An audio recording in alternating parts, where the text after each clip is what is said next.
Medium वाले। चलो, वैसे हम लोग बाइलिंगुअल करेंगे डियर, ठीक है। वैसे डियर हम लोग बाइलिंगुअल करेंगे, ठीक है। और एक चीज़ मैं आपसे शेयर करना चाहूँगा, हम उसी टॉपिक को ज़्यादा वेटेज देंगे जो हमारे एग्जाम के पॉइंट ऑफ व्यू से इंपॉर्टेंट है। यदि हम बात करें सीडीएस को लेकर के, एनडीए को लेकर के, तो आप लोग देखे होंगे एनडीए वगैरह में सीडीएस में एटॉमिक स्ट्रक्चर वाले से क्वेश्चन आते हैं, कैथोड रेज वगैरह से क्वेश्चन आते हैं आपके एग्जाम्स में। एसिड बेस एंड सॉल्ट, अम्ल क्षार और जो लवण वाला टॉपिक है वो भी हमारा हाईली एग्जाम ओरिएंटेड है, क्वेश्चन यहाँ से भी आते हैं। मेटल्स नॉन मेटल्स वाला टॉपिक आप लोग देखे होंगे, मेटलर्जी, सीडीएस एनडीए दोनों में उसका वेटेज है। हालांकि हम लोग बेसिक से एडवांस लेवल में कैप्चर करेंगे, ठीक है ना। देन हम लोग पीरियोडिक टेबल, एलिमेंट्स के बारे में हम लोग चर्चा करेंगे। कुछ ऑर्गेनिक कंपाउंड्स की भी हम लोग स्टडी करेंगे, लाइक जनरल फार्मूला से भी क्वेश्चन आपके एग्जाम में फ्रेम होते हैं केमिस्ट्री से। सोप एंड डिटर्जेंट्स, क्वेश्चन वहां से भी आते हैं। और ये जो ग्लास टॉपिक हो गया, फ्यूल टॉपिक हो गया, ये सब डियर वर्सेटाइल टॉपिक है, कन्फर्म में आपको क्वेश्चन मिलेगा ही मिलेगा। तो चलो स्टार्ट करते हैं, बिल्कुल नए सिरे से इसमें हम लोग स्टडी करेंगे डियर। और आज हम लोग बात करेंगे डियर फ्यूल का। तो चलो यहीं से स्टार्ट करते हैं, सबको दिख रहा है ना। तो सभी बच्चे हेडिंग देंगे फ्यूल, ईंधन। इसको हिंदी में डियर हम लोग ईंधन कहते हैं, फ्यूल कहते हैं।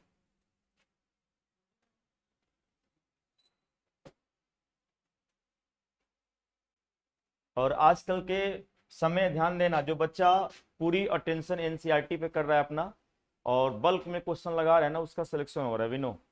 तो हमारा पूरा जो कंप्लीट जो कंटेंट पे वर्क रहेगा वो एनसीईआरटी ही रहेगा। मैं एनसीईआरटी प्लस पढ़ाऊंगा नहीं आपको, और आप में डियर एनसीईआरटी प्लस आएगा भी नहीं, ठीक है ना। जो एनडीए का लेवल है विनो, 12th लेवल तक आएगी केमिस्ट्री, और आप लोगों में 10th लेवल तक आएगा, लेकिन एक बेसिक से हाई लेवल में हमें कंप्लीट करना है। सो एक बेसिक इंफॉर्मेशन यदि मैं बात करना चाहूँ फ्यूल को लेकर के, कि फ्यूल का एसआई यूनिट क्या होता है। यदि हमें ईंधन को किसी यूनिट में दर्शाना होगा, एक्सप्रेस करना होगा, तो हम किस में एक्सप्रेस करेंगे?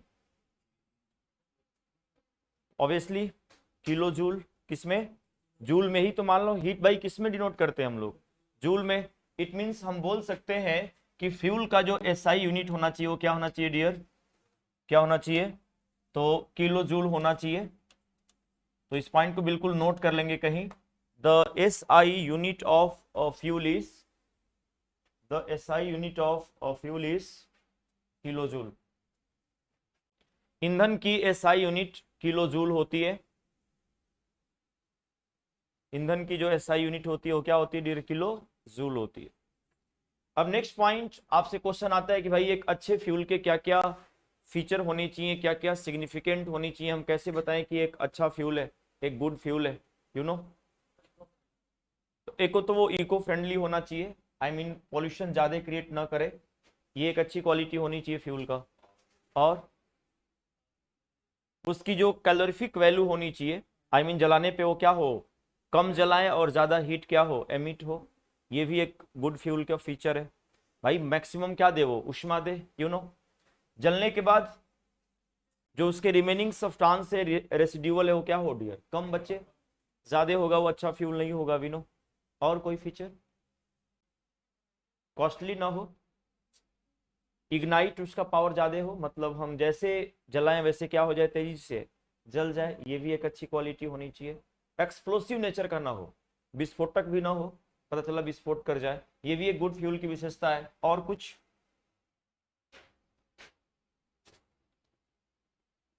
स्मोक की कलर भी पता चल जाता है, येलो स्मोक होगा वो सूटी ज्यादा देगा, धुआं ज्यादा देगा विनो। और ब्लू फ्लेम होगा जिसकी, उसकी हिट क्या होगी? ज्यादा होगी।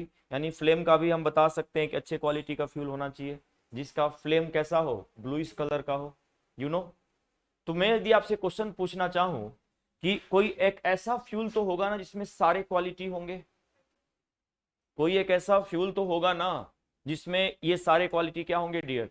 प्रेजेंट होंगे। और यदि सारे क्वालिटी होंगे तो हम यदि बोलना चाहें तो डियर हम उसको आइडियल फ्यूल बोल सकते हैं ना। हालांकि आपको पता है डियर 100% अपने आप में कोई आइडियल नहीं होता है, अपना आदर्श नहीं होता विनो, कुछ ना कुछ प्रॉब्लम तो उसमें देखने को मिलता है। लेकिन यदि ओवरऑल एग्जामिनर आपसे पूछ दिया कि हमारा आइडियल फ्यूल कौन है, आदर्श ईंधन कौन है, तो ओवरऑल हमारा जो आइडियल फ्यूल होगा डियर, याद रखिएगा वो हमारा हाइड्रोजन है। बिल्कुल सही बताया सभी ने। और कौन है डियर हमारा? तो जरूर इसको नोट करिएगा। ये क्वेश्चन का एंगल कई बार एग्जाम में लिया है डियर कि इनमें से आइडियल फ्यूल कौन है, आदर्श ईंधन कौन है, तो वी से हाइड्रोजन। यानी यदि मैं बात करना चाहूं ना कि एक ऐसा फ्यूल, एक ऐसा ईंधन जिसकी कैलोरीफिक वैल्यू सबसे ज्यादा होती है, यदि ये भी क्वेश्चन आपसे पूछ देना कि एक ऐसा फ्यूल बताइए जिसकी कैलोरीफिक वैल्यू यानी जिसका उष्मीय जो मान है वो सर्वाधिक है। ध्यान देना डियर, जितने भी फ्यूल है उन सभी फ्यूल से सबसे ज्यादा यदि कैलोरीफिक वैल्यू किसी का हाई है वो कौन है डियर? हाइड्रोजन है। कैलोरीफिक वैल्यू समझ में आ रहा है? यानी यदि हम पर केजी किसी फ्यूल को जलाते हैं, कितना पर केजी या पर ग्राम, आपका एनसीईआरटी हालांकि पर केजी मेंशन किया है, अदर बुक्स ग्राम में भी मेंशन किए हैं कि पर ग्राम या पर केजी हम किसी फ्यूल को जलाते हैं, जलाने के बाद जितना वो हीट क्या करेगा, एमिट करेगा, रिलीज करेगा, वही क्या कहलाता है? उसका कैलोरीफिक वैल्यू कहलाता है। माने 1 केजी में वो कितना हीट क्या कर रहा है, दे रहा है, वही कैलोरीफिक वैल्यू होती है। और आपको पता होना चाहिए डियर कि यदि हम हाइड्रोजन को जलाएं ना तो ये dear 1.5 kilo joule per kg, ये इसका कैलोरीफिक वैल्यू है। किलो जूल पर केजी, इतना डियर ये हीट एमिट करता है। आप देख सकते हैं 1.5 लाख के करीब है। 1 केजी में 1.5 लाख किलो जूल, इतना कोई करता ही नहीं है विनो। तो आप लोग जो रॉकेट में एज अ फ्यूल यूज करते हो, रॉकेट के सेंस में, ईंधन के सेंस में, किसका यूज करते हैं हम लोग? हाइड्रोजन का यूज करते हैं। समझ रहे हैं ना? लिक्विड हाइड्रोजन और उसके साथ ऑक्सीजन का मिक्सचर करके हम लोग यूज करते हैं। ओके ओके, नोट कर लेना।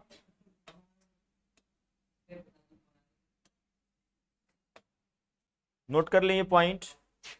1.5 lakh kilo joule per kg, ये हमारा हाइड्रोजन का कैलोरीफिक वैल्यू है। और ये डियर हमारा एक आइडियल फ्यूल है।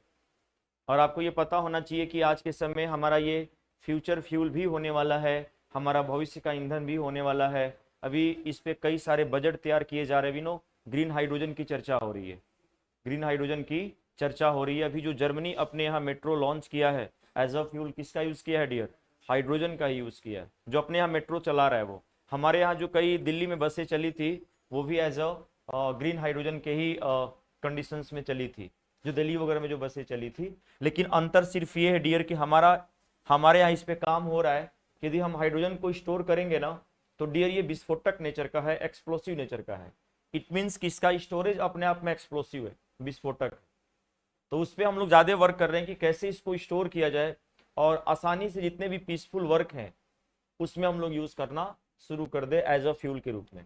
क्योंकि इसके यहाँ हमारे यहाँ इतना मात्रा में ये है विनो, सारा वाटर हाइड्रोजन से ही पटा पड़ा है, H2O। भाई वाटर को हम डिकम्पोज करेंगे, हाइड्रोलिसिस करेंगे तो किस में टूटेगा? H2 में और ऑक्सीजन में, इसी में टूटेगा ना डियर। तो हम तो आसानी से हाइड्रोजन निकाल सकते हैं और हमारे यहाँ कमी है नहीं। इट मीन्स कि हमारा इतना बेटर फ्यूल होने वाला है कि हम बाहर कंट्री को भी सप्लाई कर सकते हैं। हमारी इकोनॉमिक कंडीशन क्या होगी? बूस्ट होगी। तभी तो ग्रीन हाइड्रोजन की चर्चा हो रही है। समझ रहे हैं ना? और बहुत सारे प्रोजेक्टर इस पे काम कर रहे हैं। आई होप आपको जरूर क्लियर हो चुका होगा कि हमारा आइडियल फ्यूल कौन है। तो वी से हाइड्रोजन, सारे क्वालिटी इसके अंदर है डियर। समझ लेना, सिर्फ एक ही क्वालिटी नहीं है, वो है स्टोरेज करने पे क्या होना, एक्सप्लोसिव नेचर का हो जाना। इन दैट केस इस पे अभी वर्क हो रहा है। तो चलो एक फ्लो चार्ट तैयार करते हैं और देखते हैं हमें फ्यूल में क्या क्या पढ़ना है और किस किस एंगल से हम लोग डियर पढ़ेंगे। तो यहां से क्वेश्चन हमारे एग्जाम में ज्यादा पूछे जाएंगे। तो एक बार सभी बच्चे एक फ्लो चार्ट बनाते हैं डियर कि हमें फ्यूल में क्या क्या पढ़ना है, यू नो। तो डियर हमने फ्यूल को कितने टाइप्स में डिवाइड किया? एक तो डियर हमारा हो गया फर्स्ट, राइट नाउ नाम भी सुने होंगे आप लोग, फॉसिल्स फ्यूल। एक तो डियर इसमें हमें जीवाश्म ईंधन के बारे में बात करनी है। क्वेश्चन आपके एग्जाम में यहां से भी आते हैं डियर। सेकंड जो हमारा फ्यूल का पार्ट होगा वो हमारा डियर होगा natural fuel,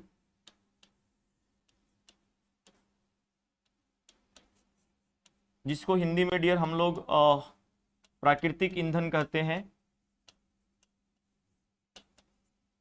now next point dear हम लोग बात करेंगे इसमें बिल्कुल, आर्टिफिशियल या वी से मैनमेड फ्यूल,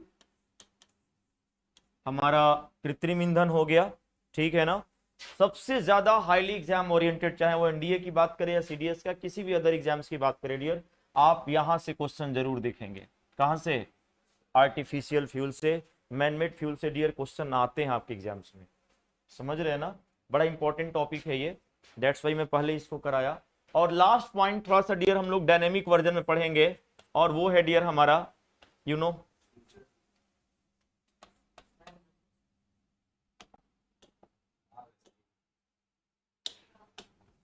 और नेक्स्ट है डियर हमारा क्या, तो हमारा फ्यूचर फ्यूल है, भविष्य का ईंधन, भविष्य का ईंधन। तो नोट कर लेंगे, इतने आप फ्यूल पढ़ते हो ना डियर, तो मान के चलो कि आप किसी भी एंगल से क्वेश्चन कैप्चर कर लोगे। फर्स्ट वी से फॉसिल्स, नेचुरल, आर्टिफिशियल, और हमारा क्या है डियर, फ्यूचर फ्यूल। क्लियर है? हमारा जो पहला अटेंशन रहेगा डियर वो फ्यूचर फ्यूल को लेकर के रहेगा, भविष्य के ईंधन को लेकर के रहेगा। बिल्कुल डायनेमिक वर्जन है, इस पे नए नए रिसर्च हो रहे हैं, एटलीस्ट यदि बात करें फ्यूचर फ्यूल को लेकर के, क्योंकि आपको पता है 2040 तक आते आते ऐसा गेस किया गया है कि जो हमारे फॉसिल्स फ्यूल है इसमें कमी आएगी, यानी कोल, पेट्रोलियम, डीजल में क्या आएगा, कमी आएगा। क्योंकि जिस तरीके से हम एक्सप्लॉयटेशन कर रहे हैं किसका, फ्यूल का, वी नो पॉपुलेशन बढ़ रहा है, increasing day by day, India is on second position, China is on first position, and if you don't stop the growing population, India will also take the position of China. आने वाले दिन में ले सकता है पोजीशन इंडिया। तो जिस तरीके से पॉपुलेशन बढ़ रहा है, कहीं ना कहीं हमारे यहाँ फ्यूल की क्या होगी, कमी होगी। और 2040 तक डियर फॉसिल्स फ्यूल में बहुत ज्यादा कमी देखने को मिलेगा। इन दैट्स केस हर एक कंट्री फ्यूचर फ्यूल पे विकल्प तैयार कर रहा है कि हमारे और भी क्या फ्यूचर फ्यूल हो सकते हैं। समझ रहे जो कहना चाह रहे हैं ना? इन दैट केस क्योंकि अब फॉसिल्स फ्यूल रहेगा नहीं। और फ्यूचर फ्यूल को लेकर के यदि मैं बात करना चाहूं तो भारत का जो मेन फोकस है वो है डियर रेन्यूएबल सोर्स एनर्जी, जो कभी खत्म ना हो, जिसको हम दोबारा क्या कर सके, रिन्यू कर सके। जैसे हम बात करें सनलाइट, सोलर प्लांट के जरिए हम लोग इलेक्ट्रिक जनरेट कर रहे हैं ना, या विंड के जरिए। अब विंड तो कभी खत्म होने वाला नहीं है ना, हम तो रिसाइकलिंग कर सकते हैं। वाटर हो गया, जियोथर्मल हो गया, ये सब डियर हमारा मेन फोकस अटेंशन पॉइंट है, ताकि हम इस पे क्या करें, ज्यादा काम करें, क्योंकि ये कभी खत्म होने वाले नहीं है। लेकिन ये सब क्या है डियर, ये सब तो आपके नॉन रिन्यूएबल है ना, आप दोबारा इसको रिन्यू नहीं कर सकते हैं ना अभिनव।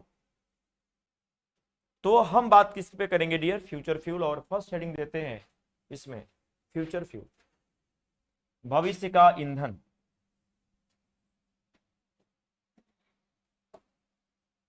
फ्यूचर फ्यूल और भविष्य का ईंधन हम लोग बात करेंगे डियर। इसमें एक पहला है जो कई बार अलग अलग एग्जाम्स में पूछा भी गया है, क्या पता आप लोग नाम भी सुने होंगे, गैसोहॉल। ये फर्स्ट डियर आपका फ्यूचर फ्यूल है राइट नाउ, गैसोहॉल, नाम सुने हैं ना? बिल्कुल। तो गैसोहॉल पे फोकस करें सब बच्चे, गैसोहॉल। और इस गैसोहॉल की डिस्कवरी डियर आपके ब्राजील में हुआ था। कहां हुआ था? तो ब्राजील में हुआ था, यानी जो गैसोहॉल है डियर वो ब्राजील में खोजा गया था। और क्वेश्चन ये पूछेगा डियर कि गैसोहॉल किसका मिक्सचर है, तो डियर एक तो इसमें पेट्रोल का कॉम्बिनेशन होता है, और प्लस डियर इसमें एथिल एल्कोहल का कॉम्बिनेशन होता है। यानी पेट्रोल प्लस एल्कोहल का जो कॉम्बिनेशन है डियर वही हमारा गैसोहॉल का लाएगा।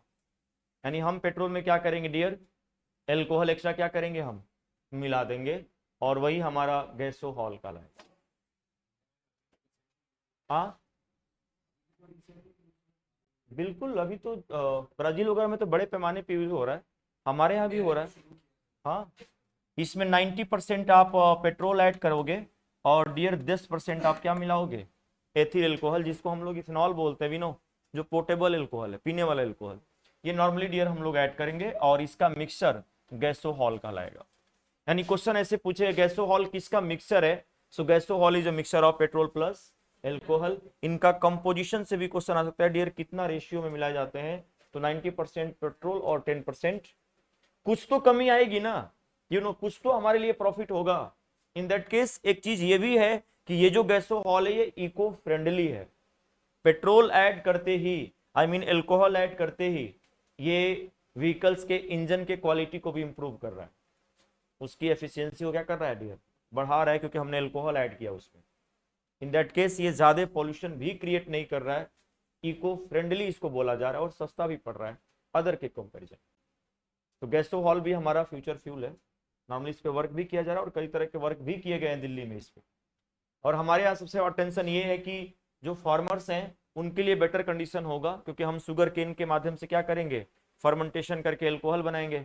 वी नो शुगर केन का प्रोडक्शन बढ़ जाएगा हमारे देश में, एक नया रोजगार देखने को मिलेगा।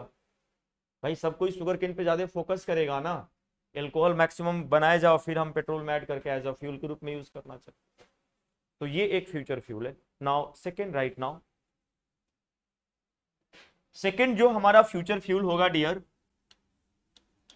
वो हमारा है clathrate. Now next point you right now clathrate.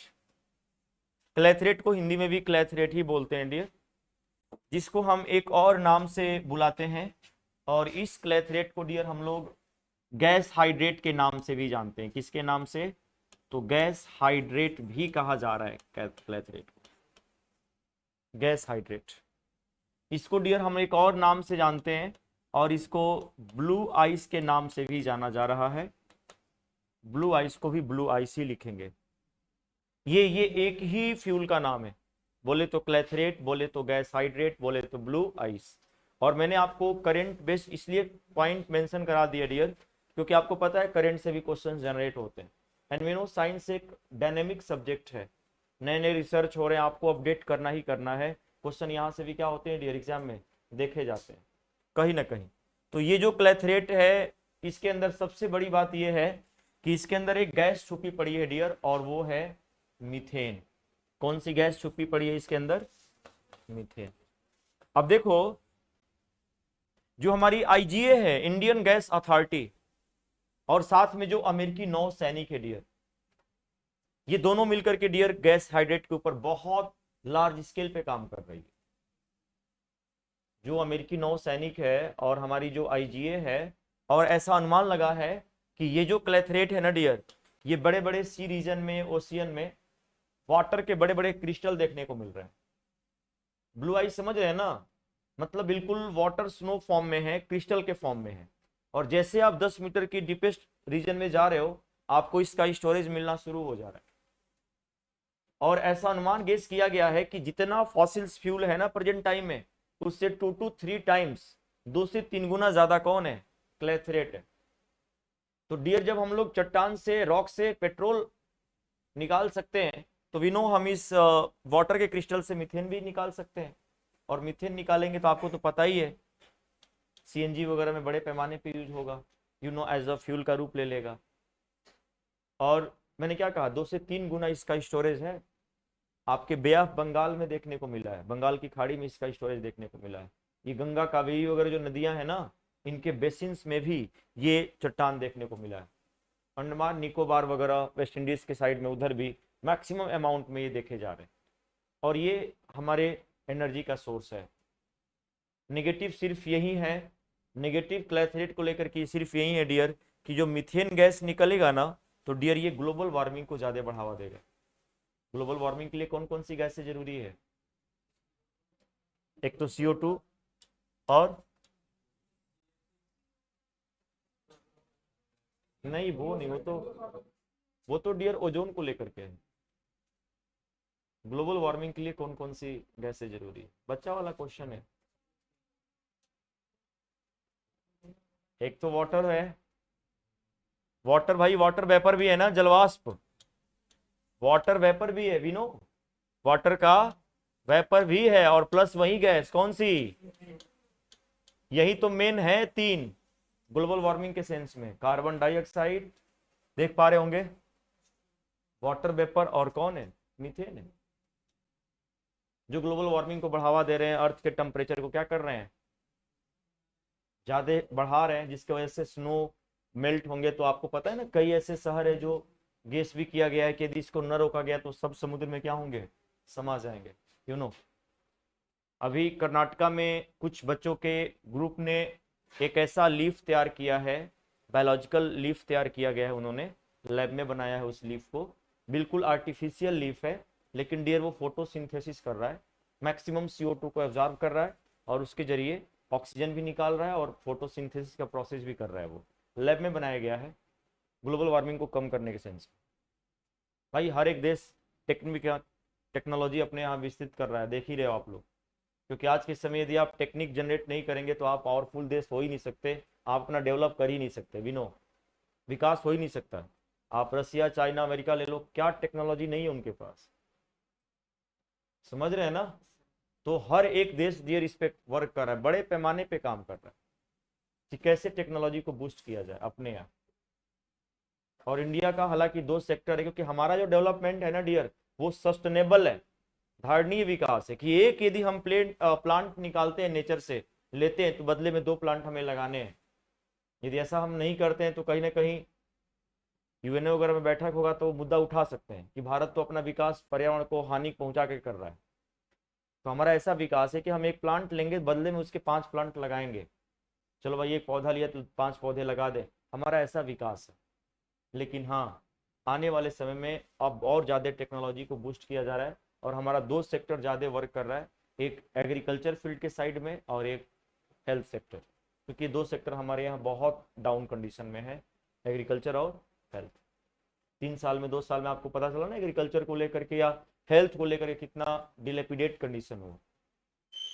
और भारत लार्ज स्केल पे नैनोटेक पे काम कर रहा है, नैनो तकनीक पे काम कर रहा है, क्योंकि नैनोटेक के माध्यम से ही हम एग्रीकल्चर को और इसको हेल्थ सेक्टर को बढ़ावा दे सकते हैं, बूस्ट कर सकते हैं।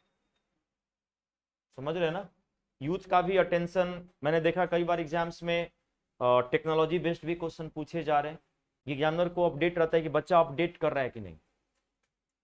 समझ रहे हैं ना, हमारा यूथ का जो इंक्लिनेशन है वो नहीं है टेक्निक की तरफ।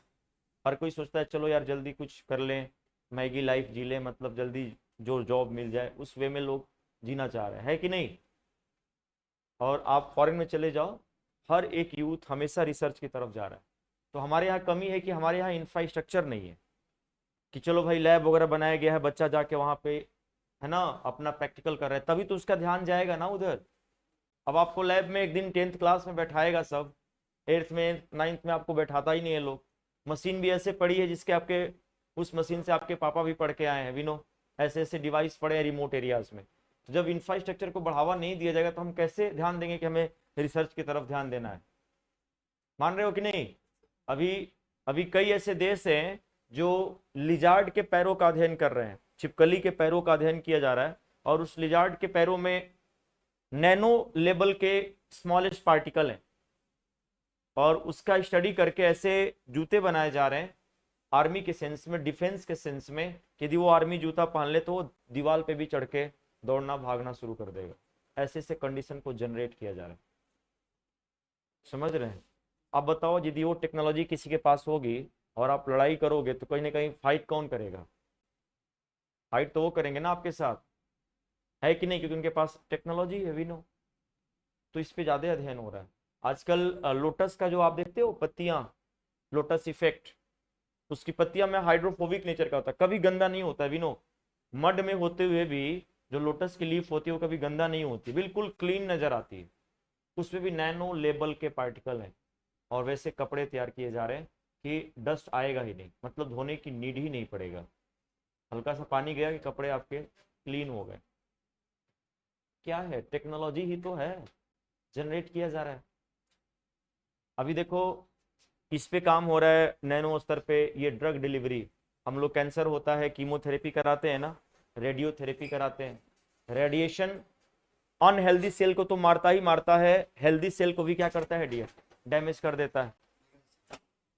अनहेल्दी सेल को भी क्या कर देता है डियर, डैमेज कर देता है। जो रेडिएशन होते हैं कि नहीं। आजकल ड्रग डिलीवरी सिस्टम की बात हो रही है कि हाँ भाई ये मेडिसिन उसी सेल के पास जाएगा जो डैमेज हो रखा है, और किसी सेल के पास नहीं जाएगा। जो सेल में कैंसर है उसी सेल के पास दवा जाएगा और किसी सेल के पास नहीं जाएगा। ड्रग डिलीवरी सिस्टम की बात हो रही है। तो नॉर्मली यदि एक सेल को कैंसर है तो उसके पास दवा जा रहा है ना, और तो सेल प्रभावित नहीं हो रहे हैं। तो हर स्तर से डियर मेरा कहने का मतलब है टेक्निक पे काम किया जा रहा है, यू नो। तो नोट कर लिया सबने, ये वाला पॉइंट नोट कर लिया आप लोग, और गैसो हॉल वाला। ये कौन सी गैस छुपी पड़ी है डियर इसमें? मीथेन। मैंने बता दिया सिर्फ निगेटिव इंपैक्ट इसको लेकर के है कि डियर ये ग्लोबल वार्मिंग को बढ़ावा दे सकता है, और साथ में चूंकि जल के अंदर है तो यदि मीथेन गैस हमारे जल में लीक करेगा तो डियर हमारे जो एक्वाटिक एनिमल्स हैं, जल में जो रहने वाले जीव हैं, वो भी प्रभावित हो सकते हैं इस मीथेन के जरिए, जो हमारे बायोडाइवर्सिटी के लिए बेटर नहीं है। यही निगेटिव इंपैक्ट है इस फ्यूल का। बात समझ रहे जो कहना चाह रहे हैं ना? यही मेन इसका निगेटिव इंपैक्ट है डियर। और इसको तोड़ने का तरीका बड़ा आसान है। वाटर के बीम जो है ना, फोर्सफुली बीम फेंका जाता है वाटर का, और तुरंत जैसे जाएगा वो 2 पार्ट में तोड़ेगा। पाइप के जरिए हम आराम से मीथेन क्या करेंगे, इसमें से निकाल ले। जब नाउ थर्ड नंबर लिखेंगे हमारा जो फ्यूचर फ्यूल है, तीसरा थर्ड नंबर का जो हमारा फ्यूचर फ्यूल होगा डियर, यू राइट नाउ,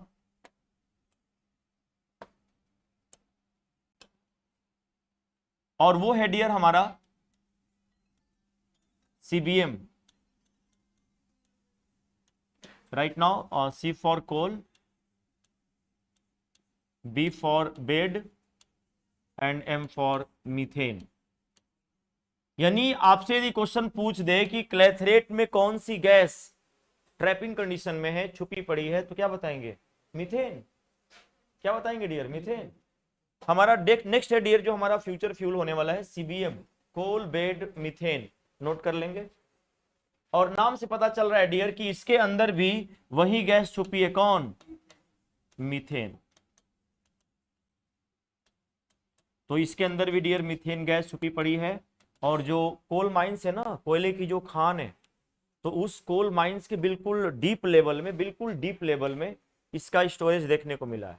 तभी नाम पड़ गया ना बेड लेवल का। बिल्कुल नीचे वाले लेयर्स पे मैक्सिमम अमाउंट में ये कोल बेड मीथेन मिला है, जिसके अंदर कौन सी गैस छुपी पड़ी है? मीथेन। और सेम टेक्निक के माध्यम से मीथेन निकाल रहे हैं। वाटर का जो बीम है ना, वो इस पे डाला जाता है। बीम डालते ही जो धारा है इतनी स्पीड आती है कि उसको 2 पार्ट में तोड़ देती है, और फिर पाइप लगे होते हैं, पाइप के जरिए आसानी से मीथेन गैस हम निकाल सकते हैं। नेगेटिव इंपैक्ट वही है, ग्लोबल वार्मिंग, क्योंकि मीथेन गैस निकल रहा है तो कहीं ना कहीं ग्लोबल वार्मिंग के लिए, या पृथ्वी के निचले स्तर में जो भी जीव रहेंगे, मान लो कई ऐसे एनिमल्स होंगे, वो भी क्या हो सकते हैं डियर? प्रभावित हो सकते हैं। ये एक नेगेटिव इंपैक्ट है। हालांकि फ्यूचर के लेवल में इसका ज्यादा देखा जा रहा है, CBM का स्टोरेज ज्यादा है ना, इसका स्टोरेज जो है ज्यादा है। तो याद रखिएगा CBM भी मेन कंपोजिशन कौन है? मीथेन। एक फसल का नाम सुने होंगे आप लोग, बड़ा इंपॉर्टेंट, क्या पता आप लोग नाम भी सुने होंगे, ग्वार की फसल। सुना है आपने? ग्वार ग्वार की फलियां, फली वगैरह। आप जैसे इसके फली को डालते हो तो किसी भी चीज को ये डेंस कर देता है, सघन बना देता है, बिल्कुल कंसंट्रेट, जैसे ना ग्रेवी टाइप में होता है, बिल्कुल थोड़ा सा सेमी सॉलिड वर्जन बना देता है ग्वार को डालते ही। और ग्वार का फसल का मेन यूज इसलिए किया जा रहा है डियर, इसको पहले पानी में डालेंगे, तो जैसे आप ग्वार की फली को पानी में डालोगे ना, तो वाटर की जो विस्कोसिटी है, बोली तो श्यानता, वो वाटर ज्यादा डेंस हो जा रहा है। और जैसे उसकी विस्कोसिटी बढ़ रही है ना, समझ रहे हैं ना, तो जब बीम जाएगा और यदि डेंस वाटर जाएगा तो इजिली क्या करेगा? इसको तोड़ेगा।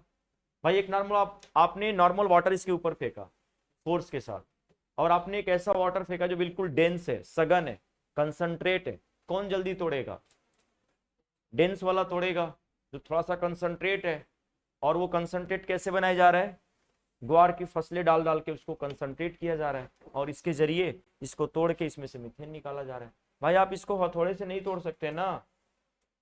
पता चला हथौड़े से तोड़ने गए, फ्रिक्शन हो गया, कहीं मीथेन गैस पास में ही है, विस्फोट कर गया। तो किस सब प्रज्वलन गैसें हैं ना, आप इसको तोड़ के नहीं निकाल सकते हैं। विनो, बात समझ में आ रहा है जो कहना चाह रहे हैं? तो ये हमारे सब डियर फ्यूचर फ्यूल है, और आई होप सबको याद हो चुका होगा। फर्स्ट वी से गैसोहॉल, सेकेंड वी से क्लेथरेट या ब्लू आइस, या हमने गैस हाइड्रेट कहा। ये हालांकि यूपीएससी में भी आया हुआ क्वेश्चन है, और आप लोग दोनों के लेवल का एग्जाम यूपीएससी ही कंडक्ट कराती है विनो। और तीसरा हमारा सीबीएम हो गया डियर, और फोर्थ नंबर हमारा हाइड्रोजन। यू नो कौन सा? हाइड्रोजन। हाइड्रोजन भी हमारा फ्यूचर फ्यूल है, नोट कर लेना, हाइड्रोजन।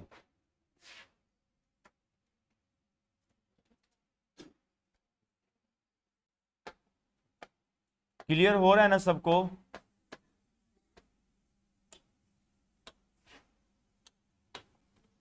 अब हम लोग नेक्स्ट बात करेंगे डियर, और वो हमारा है डियर फॉसिल्स फ्यूल, जिसको हिंदी में डियर हम जीवाश्म ईंधन कहते हैं।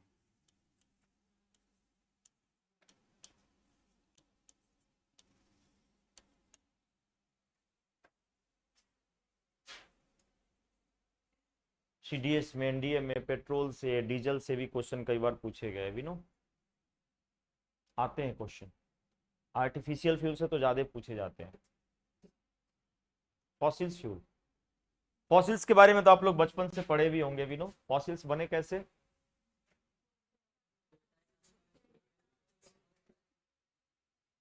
ओके, जितने सारे एनिमल्स थे वो मिट्टी के अंदर बरी हो गए, टेम्परेचर प्रेशर बढ़ा और धीरे धीरे वो किस में कन्वर्ट हो गए?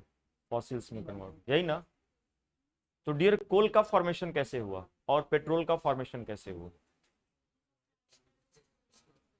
हाँ वो तो हम प्यूरिफिकेशन करते हैं। मेरा क्वेश्चन है कि ये जो कोल पेट्रोल वगैरह है डियर, ये सब किसके प्रोडक्ट हैं? फॉसिल्स के ही हैं, है ना? तो मेरा कहने का मतलब ये है कि कोल कौन से फॉसिल्स के मरने से बना, और डीजल पेट्रोल कैसे बना? ओके, और पेट्रोल? तो ऑब्वियसली डियर बिल्कुल सही उन्होंने कैच किया डियर, जो भी प्लांट बरी हुए ना, प्लांट वगैरह जो बरी हुए, फॉरेस्ट वगैरह, उनके बरीड होने से डियर कोल का फॉर्मेशन हुआ। और सी ओशियन रीजन में जब एनिमल्स बरी हो गए ना, एनिमल्स जो है मर के और वो मिट्टी के अंदर दबते गए, उनके से क्या फॉर्मेशन हुआ? पेट्रोल का। तो प्लांट के सेक्शन से कोल बना और एनिमल के सेक्शन से पेट्रोल बना।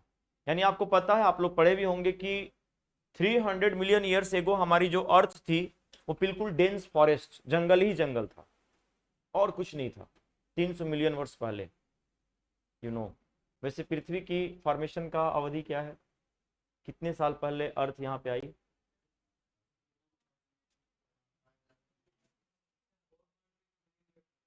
Obviously 4.5 billions. ये पृथ्वी की ओरिजिन है, उत्पत्ति है। कितना? 4.5 बिलियंस। बड़े होंगे थोड़ा बहुत, अलग बात है, बट मेन ऑथेंटिक जो एनसीईआरटी पैटर्न फोकस किया उस पे जाएंगे ना। 4.5 बिलियंस। और डियर फॉर्मेशन होने के 500 मिलियन वर्ष बाद वहां पे लाइफ जैसी चीज आई। 500 मिलियन वर्ष बाद लाइफ जैसा चीज देखा गया, क्योंकि स्टार्टिंग में कहा जाता है कि कोई इन्वायरमेंट था ही नहीं, कोई वातावरण नहीं था विनो। और आपको पता है पूरे यूनिवर्स के हिस्ट्री में, पूरे ब्रह्मांड के इतिहास में सबसे ज्यादा जो यूनिक इवेंट था ना डियर, वो था ओरिजिन ऑफ लाइफ, कि लाइफ का ओरिजिन कैसे हुआ। इस पे इतने सारे कंसेप्ट रिसर्च किए गए, धीरे धीरे धीरे धीरे सब सभ्यताएं नॉर्मल हुआ।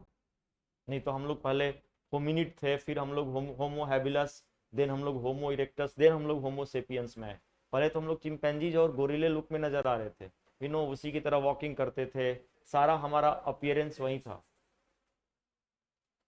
हम लोग सिर्फ फ्रूट वगैरह खाते थे और कुछ नहीं करते थे। जैसे जैसे हमारा ब्रेन की कैपेसिटी बढ़ती गई, वैसे हमारी सोच क्या होती गई? बढ़ती गई। मेरा करने का मतलब है डियर कि जितने भी प्लांट वगैरह हुए, बरीड हुए, मिट्टी क्लाइमेट कंडीशन चेंज हुआ, सारे फॉरेस्ट मिट्टी के अंदर दबते गए, और उनके दबने से जो फॉसिल्स फ्यूल का फॉर्मेशन हुआ डियर, वो हमारा हुआ कोल। कौन है? कोल। अब क्वेश्चन पूछ दे कि फॉसिल्स फ्यूल का मोस्ट इंपॉर्टेंट फ्यूल कौन है, तो coal. Point to be noted right now, लिखना, coal is the, coal is the most important fossils fuel, coal is the most important fossils fuel, coal is the most important fossil fuel, सबसे important fossil fuel. अब थोड़ा सा हमारा पूरा attention कोल पे होना चाहिए कि कोल से क्वेश्चन आते हैं। And right now on the basis of carbon, हम लोग कोल हेडिंग देंगे डियर, कोयला।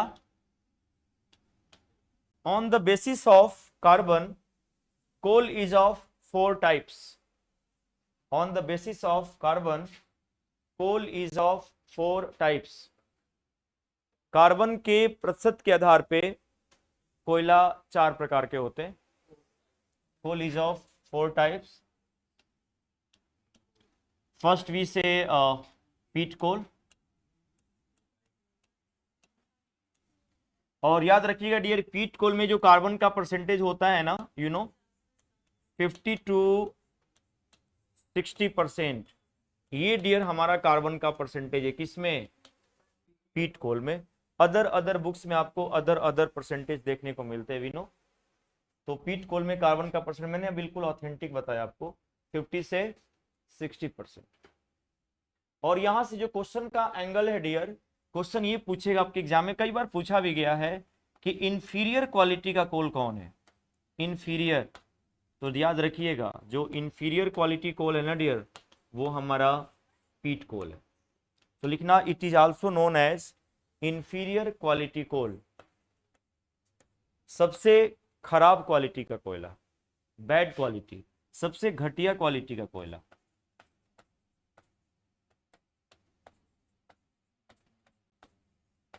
और वो हमारा डियर कौन? पीट कोल। सबसे फर्स्ट फेज में हमें ये मिलता भी है विनो, सबसे फर्स्ट फेज में ये पीट कोयला हमें क्या होता है डियर? मिलता भी है। They make maximum smoke and produce less heat. ये स्मोक ज्यादा देगा और हीट क्या देगा डियर? कम देगा। दैट्स वाई देखो ये क्वेश्चन का एंगल है, ध्यान देना, इंफीरियर क्वालिटी कोल कौन। और ऐसा माना जाता है कि एक प्लांट का नाम सुने होंगे आप लोग, ब्रायोफाइटा, सुना है आप लोग? ब्रायोफाइटा, जिसके अंदर वाटर होल्डिंग कैपेसिटी बहुत ज्यादा होती है, ब्रायोफाइटा में सुने होंगे आप लोग। ये जहां भी पानी वगैरह होता है ना, सारे पानी को ये एब्जॉर्ब कर लेता है, होल्ड कर लेता है। और फ्लड वगैरह जहां पे होता है ना, ज्यादा बाढ़ आती है, तो बाढ़ क्षेत्रों में ब्रायोफाइटा को ज्यादा उगाया जाता है ताकि पानी में कमी आ जाए। या जहां पे सॉइल का इरोजन हो रहा है, मृदा अपरदन हो रहा है, मिट्टियां कट रही है, तो वहां भी डियर ब्रायोफाइटा को ज्यादा ग्रो किया जाता है। सारा का सारा जो पानी है ना, उसको होल्ड कर लेगा। आई मीन सरफेस का, ग्राउंड का नहीं। ग्राउंड का करेगा तो बेटर प्लांट है ही नहीं है। इस वक्त ग्राउंड का एक प्लांट कर रहा है, पानी पूरा अंदर के पानी को खींच के यूटिलाइज कर रहा है, जिसको आतंकवादी वृक्ष कहा गया है। टेररिस्ट प्लांट की घोषणा की गई है उसको, जो हमारे इकोसिस्टम के लिए बेटर नहीं है। अभी देखो ग्राउंड का पानी नॉर्मली, किसने बोला? बिल्कुल ऑब्वियसली सही है, और वो यूकेलिप्टस है। नाम सुना है आपने? आप लोग देखे भी होंगे, सफेदा वगैरह, यूकेलिप्टस। डियर ये पूरा ग्राउंड वाटर को यूज करता है, मतलब ये सरफेस पानी से को मतलब ही नहीं है, मैक्सिमम नीचे के पानी को खींच के और यूटिलाइज करेगा। तो ये हमारे लिए बेटर नहीं है ना, जबकि ये बेटर है, क्योंकि ये नॉर्मली ये ग्राउंड सरफेस पानी को खींच रहा है ना, वो तो बेटर कंडीशन। प्लांट का नेचर ही होता है।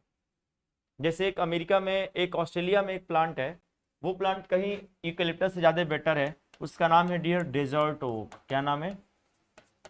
ये भी डियर ना पूरा ग्राउंड वाटर को खींचता है, पूरा अंदर के पानी को खींच लेगा, लेकिन खींचने के बाद ये पानी को अपने अपने स्टेम में स्टोर कर लेता है। जो तना वगैरह है ना इस पौधे के, वहां सारा पानी खींच के स्टोर कर लेगा। और जब भी वहां के लोगों को पानी की नीड होती है, एक छोटा सा पाइप डालते हैं, और पाइप डालने से पूरा पानी क्या करते हैं, वो अपने घर तक निकाल के यूज कर लेते हैं। तो वो, हाँ, ये बहुत ज्यादा बड़ा होता है। मतलब ये मान के चलो कि जैसे 30 पेड़ को आप कट करके एक साइज में लगाओगे ना, उतना डीप इसका रूट गया हुआ है। 30 पेड़ को आप एक साइज से लाइन में लगा दिए हो ना, उतना इनसाइड इसका, बिल्कुल इतने नीचे तो इसका रूट गया हुआ है। लेकिन खासियत अच्छी है ना डियर, पानी को खींच रहा है, यूज तो नहीं कर रहा है ना, ये अपने तना में क्या कर रहा है, उसको स्टोर कर रहा है। आसानी से हम पानी यूज भी कर रहे हैं बेटर वे में, वहां के लोग यूज भी करते हैं ऑस्ट्रेलिया। तो मेरा कहने का मतलब ये था डियर कि ब्रायोफाइटा की एक प्रजाति है, बी फोकस नाउ, यहां पे फोकस करें सभी। ब्रायोफाइटा की डियर एक प्रजाति है जिसका नाम है डियर स्फेगनम। ये ब्रायोफाइटा की फैमिली से बिलोंग करती है डियर। और ऐसा माना जाता है कि ये जो स्फेग्नम है ना, जब ये मिट्टी के अंदर बरी हुआ तो इसके बरीड होने से पीट कोयला का फॉर्मेशन हुआ। कौन सा कोयला बना? पीट कोयला। यही स्फेग्नम प्लांट का जब जीवाश्मीकरण हुआ, फॉसिलाइजेशन हुआ, जब ये फॉसिल्स में कन्वर्ट हुआ तो कौन सा कोयला दिया? पीट कोयला। ये स्फेग्नम सेकेंड वर्ल्ड वार में वहां के लोग ज्यादा यूज करते थे। सेकेंड वर्ल्ड वार में देखा, हाँ उसी टाइप का। तो सेकेंड वर्ल्ड वार में जब वो सैनिक इंजर्ड होते थे ना डियर, तो इसी स्फेग्नम का वो लोग यूज करते थे। आई मीन उनकी जो सर्जिकल ड्रेसिंग होती थी, क्योंकि सेकेंड वर्ल्ड वार में उनका इंटेंशन सैनिकों को मारना नहीं था, मेन इंटेंशन था घायल कर देना। तो मस्टर्ड गैस का नाम सुना है आपने? मस्टर्ड गैस बिल्कुल मस्टर्ड की तरह, सरसों के तेल की तरह उसकी सुगंध होती है। जैसे स्किन पे फेंका जाएगा, स्किन पे फोड़े ब्लिस्टर बन जाते हैं, और सैनिकों को फेंकते थे ना तो सैनिक अगले दिन लड़ ही नहीं पाते थे। तो जब भी वो सर्जिकल ड्रेसिंग करते थे ना अपना, तो स्फेग्नम प्लांट के जरिए करते थे। और बड़े बड़े जो रात में मसाल जलाते थे लोग, मसाल, तो मसाल में जो विंक होती थी ना, बत्ती, वो नॉर्मली डियर इसी स्फेग्नम प्लांट की थी। और इसी के डेड होने से, फॉसिल्स में कन्वर्ट होने से कौन बना आपका? पीट कोल बना। तो ये स्फेग्नम प्लांट है। इसकी चिराग वगैरह में जो बत्तियां होती है ना, विंक, उसका यूज किया। Now next point right now, lignite.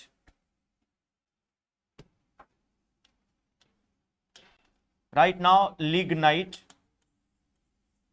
और लिग्नाइट में डियर जो कार्बन का परसेंटेज है B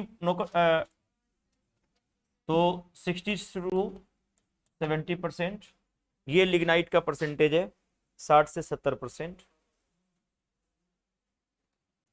that is the percentage of lignite. और डियर इसको हम लोग ब्राउन कोल के नाम से जानते हैं। ये क्वेश्चन का एंगल है, क्या बोलते हैं इसको? भूरा कोयला।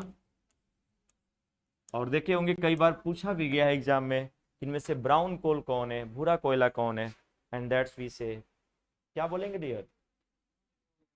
लिग्नाइट। नाउ थर्ड नंबर लिखना, बिटुमिनस। तीसरा नंबर कोयले का, third number right now. Note कर लिए सबने ना?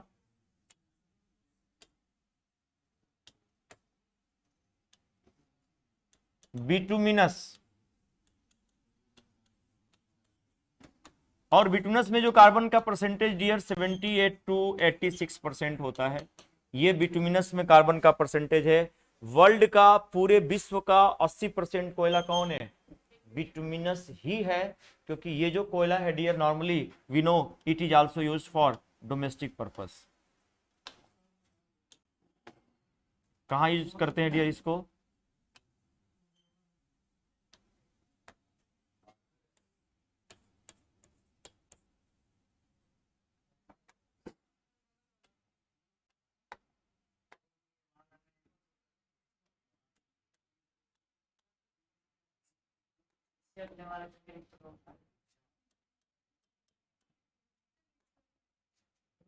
देख लेते हैं। डोमेस्टिक पर्पस, घरेलू कार्यों में इसका यूज होता है। इस कोयले का जो यूज है डियर, वो घरेलू कार्यों में होता है डियर। नोट कर लेना, डोमेस्टिक पर्पस में बिटुमिनस, माने हर घरों में यही कोला यूज होता है। ये क्वेश्चन का एंगल है, which coals are used in domestic purpose? Bituminous. और last point right now, anthracite. Last point you right now, anthracite. और एंथ्रासाइट में जो कार्बन का परसेंटेज है डियर, याद रखना 94 से 98%। ये कार्बन का परसेंटेज है एंथ्रासाइट में। भाई कार्बन है वही तो जलेगा ना डियर। और ये एक्सीलेंट क्वालिटी का कोयला कहा जाता है। Excellent, produce maximum heat, less amount of smoke. तो लिख लेना, एक्सीलेंट क्वालिटी कोल, उत्तम क्वालिटी का कोयला है एक्सीलेंट क्वालिटी कोल, और वो है आपका एंथ्रासाइट। तो ध्यान देना डियर, कोल के टाइप्स वाले क्वेश्चन आते हैं एग्जाम्स में। वी नो पीट कोल इंफीरियर क्वालिटी का है, लिग्नाइट को क्या मैंने कहा? Brown coal. देन हमारा बिटुमिनस था, डोमेस्टिक पर्पस में यूज करते हैं। और फोर्थ हमारा क्या था dear? Bitumen anthracite, excellent quality. Now next point right now, product of coal, product of coal.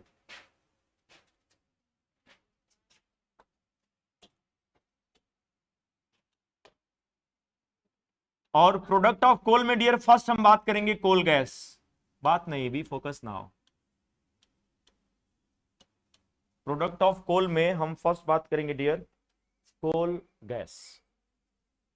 नाम सुने होंगे आप लोग कोल गैस का, कोई स्मार्ट बच्चा बताना चाहे कोल गैस का कंपोजिशन क्या होता है, मतलब कोल गैस में क्या क्या मिक्सचर होता है, ये क्वेश्चन का एंगल लेता है डियर।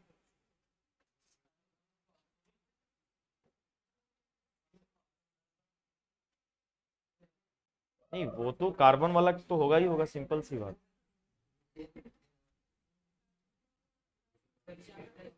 और कोयला होगा तो मीथेन होगा ही होगा बिनो। तो याद रखिएगा जो ये मेन क्वेश्चन का एंगल डियर कि कोल गैस ये कोल का ही प्रोडक्ट है, कोल से ही बना है। और इसमें डियर जो कंपोजिशन है ना, एक तो डियर याद रखना आप कार्बन मोनोऑक्साइड, कार्बन, देन हमारा डियर होगा हाइड्रोजन, देन होगा डियर हमारा मीथेन। ये कंपोजिशन जहां दिख जाए ना 100% sure that is coal gas. So coal gas में आपका कार्बन मोनोऑक्साइड, हाइड्रोजन और क्या होगा डियर, मीथेन होगा। ये कोल गैस का कंपोजिशन, कोल का ही प्रोडक्ट है। 1802 के समय ब्रिटेन में वो लोग क्या करते थे, एज अ लाइट के रूप में इसका यूज करते थे। उनके यहाँ जो स्ट्रीट लैंप लगती थी ना, तो स्ट्रीट लैंप में वो लोग किसका यूज करते थे, कोल गैस का, लाइट के रूप में, लाइट के लिए, जबकि इलेक्ट्रिक थी नहीं उस वक्त। बाद में आज के समय कोल गैस का यूज कहाँ करते हैं, as a sense of fuel, not we say light.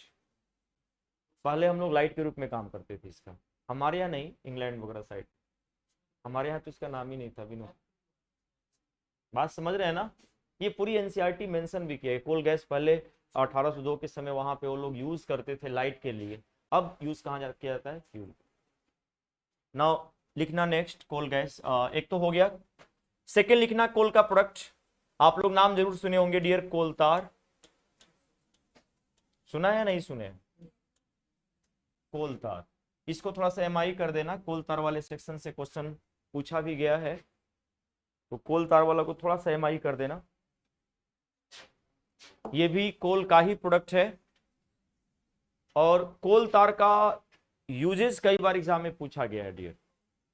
एक तो इसका यूज बड़े पैमाने पे कमर्शियल लेवल पे डियर, जो नेफ्थलीन की बॉल्स होती है ना, नाम सुना है आपने, जो नेफ्थलीन की जो गोलियां होती हैं, बॉल्स होती हैं, देखे होंगे, इंसेक्ट को मारने के लिए यूज किया जाता है जो कपड़ों को, तो जो नेफ्थलीन की बॉल्स होती हैं वो कोल तार से ही बनाई जाती है।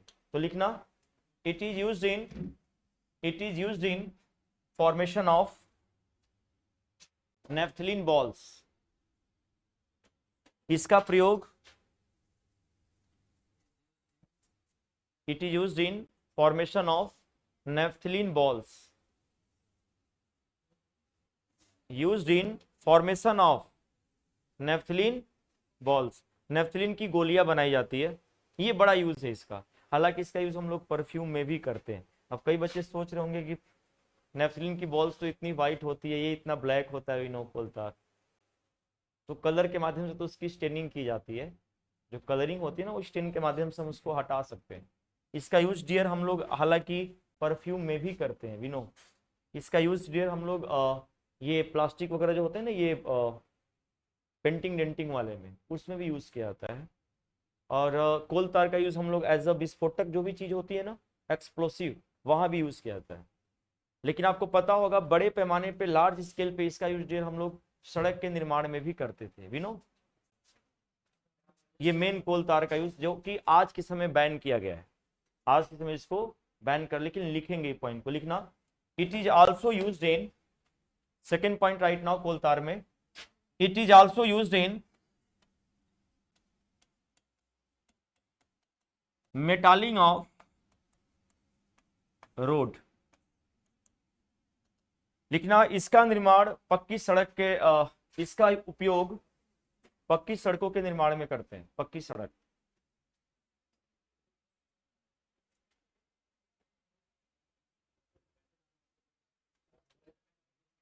पक्की सड़कों के निर्माण में इसका यूज करते हैं। नोट कर लिया सबने? तो रोड्स के मेटालिंग में कोल तार का हम लोग यूज करते हैं, लेकिन एक क्वेश्चन यहां से पूछा जाता है डियर, आज के समय इसको बैन किया गया है क्योंकि नॉर्मली ये पोल्यूशन क्रिएट करता है जो कोल तार है, आज के समय बैन किया गया है डियर। इसके जगह हम लोग पता है किसका यूज कर रहे हैं? रोड के मेटालिंग के लिए। और ये क्वेश्चन पूछा भी गया है, मैं आपसे शेयर भी करने वाला हूं वो क्वेश्चन डियर। आज के समय हम लोग यूज कर रहे हैं डियर बिटुमेन का। किसका यूज कर रहे हैं? बिटुमेन, इसका हम लोग यूज कर रहे हैं डियर। और क्वेश्चन ये था कि कोल तार का प्रयोग हम लोग भी फोकस नाउ, कोल तार का प्रयोग डियर हम लोग सड़क निर्माण में कर रहे हैं, तो कोल तार के जगह हम लोग जो बिटुमेन का प्रोडक्ट कर रहे हैं, ये बिटुमेन किसका प्रोडक्ट है? कोल तार तो पता है ना कि कोयले का प्रोडक्ट है, तो ये बिटुमेन किसका है?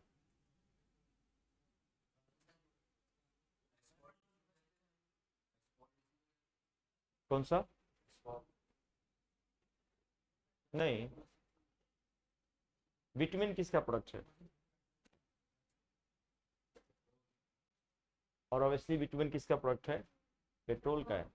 नोट करेंगे इस पॉइंट को, लिखना दीज डेज। अच्छा, पहले क्लास ली हो क्या आप? ओके, दीज डेज आप नहीं लिया था ना? क्यों लिखना these days we use bitumen, पहले इंग्लिश वर्जन नोट कर लें।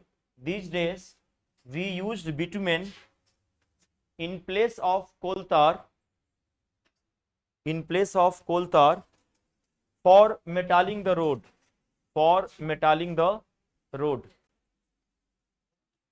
for metalling the road, metalling the road, ठीक है।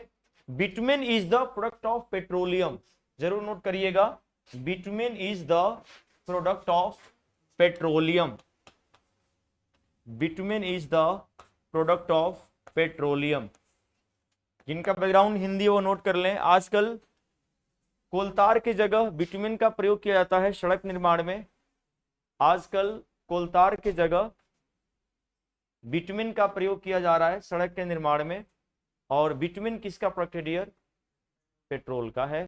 ये किसका प्रोडक्ट है, यही क्वेश्चन का एंगल था। क्लियर है पॉइंट? समझ में आ रहा है सबको? तो देखो कोल का एपिसोड यहां पे आपका फिनिश होता है।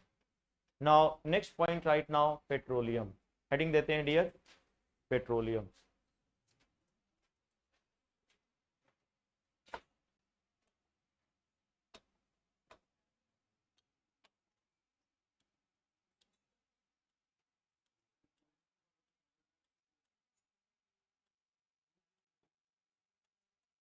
बात नहीं डियर, बी फोकस नाउ। जो जो पॉइंट बताते जाएंगे उसको थोड़ा सा एमआई करते जाना, पेट्रोलियम को सेंस में, पेट्रोल के सेंस में, ठीक है। आप फ्यूल हेडिंग दे सकती हैं और पेट्रोल आप ऐड कर सकती हैं उसमें। देखो नाम से पता चल रहा है डियर कि ये जो टर्म है हमारा, इसका सेंस है डियर चट्टान से, रॉक से। किससे मतलब है? रॉक। यानी पेट्रोल का जो PETR जो टर्म है, ये हमारा टर्म कहां से है? रॉक। रॉक को हम लोग लैटिन टर्म में क्या बोलते हैं? पेटर बोलते हैं इसे। और ओलियम का सेंस है डियर यहाँ पे, ओलियम का मतलब है डियर ऑयल से। किससे मतलब है? ऑयल से। डियर आपको ये कहां से मिलता है? रॉक से ही तो निकाला जाता है ना। दैट्स वाई नाम क्या पड़ गया इसका? नाम क्या पड़ गया इसका भाई? जैसा काम वैसा नाम। इसको हम लोग रॉक ऑयल के नाम से भी जानते हैं। तो क्वेश्चन पूछ दे कौन सा फ्यूल रॉक ऑयल से संबंधित है, विसे पेट्रोलियम, तो लिखना it is also known as rock oil, it is also known as rock oil. जो हिंदी है वो लिख सकते हैं चट्टानी तेल, चट्टानी तेल भी लिख सकते हैं रॉक ऑयल को। ले लो पानी ले लो।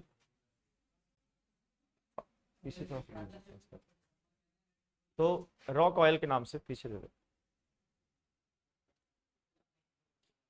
क्लियर है पॉइंट? ध्यान देना डियर, इसको हम एक और नाम से बुलाते हैं, जैसा काम वैसा नाम। और डियर इसको हम लोग ब्लैक गोल्ड भी कहते हैं। Black gold. देखो जो ब्लैक डायमंड है ना, ब्लैक डायमंड, वो तो कोयला को बोलते हैं। ब्लैक डायमंड किसको बोलते हैं, और ब्लैक गोल्ड किसको कहा जाता है, पेट्रोल का, क्योंकि इसका सबसे ज्यादा कमर्शियल यूज है, किसका, पेट्रोल का। ये भी नाम पूछ सकते हैं एग्जाम में कि ब्लैक गोल्ड किसे, काला सोना, पेट्रोल। और इसका डियर एक और नाम है, जो तीसरे नंबर का नाम है डियर, वो है गैसोलीन। याद रखिएगा, गैसोलीन कई बार एग्जाम में पूछा गया है। Gasoline that is the other name of petrol, और ये थोड़ा सा जरूर स्टार लगा देना, गैसोलीन से क्वेश्चन बन जाता है जी। गैसोलीन हम पेट्रोल को ही कहते हैं, ठीक है, क्लियर है पॉइंट।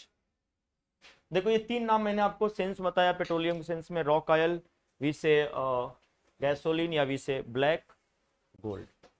अब यहां से क्लासिकल क्वेश्चन आपके एग्जाम में आता है डियर, कि पेट्रोल के क्वालिटी को हम मेजर कैसे करते हैं। एक बार नहीं, कई बार ये क्वेश्चन बिल्कुल ट्रेंडिंग फॉर्म में पूछा है कि पेट्रोल की गुणवत्ता को, है ना, गुणवत्ता, उसकी जो क्वालिटी है उसको हम कैसे मेजर करते हैं, मापते कैसे, हम कैसे बता देंगे कि ये बेस्ट क्वालिटी का क्या है डियर, पेट्रोल है।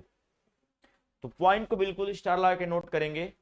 We measure the quality of petrol, point to be important, that's also be exam oriented. We measure the quality of petrol, petrol की गुणवत्ता की जांच। We measure the quality of petrol।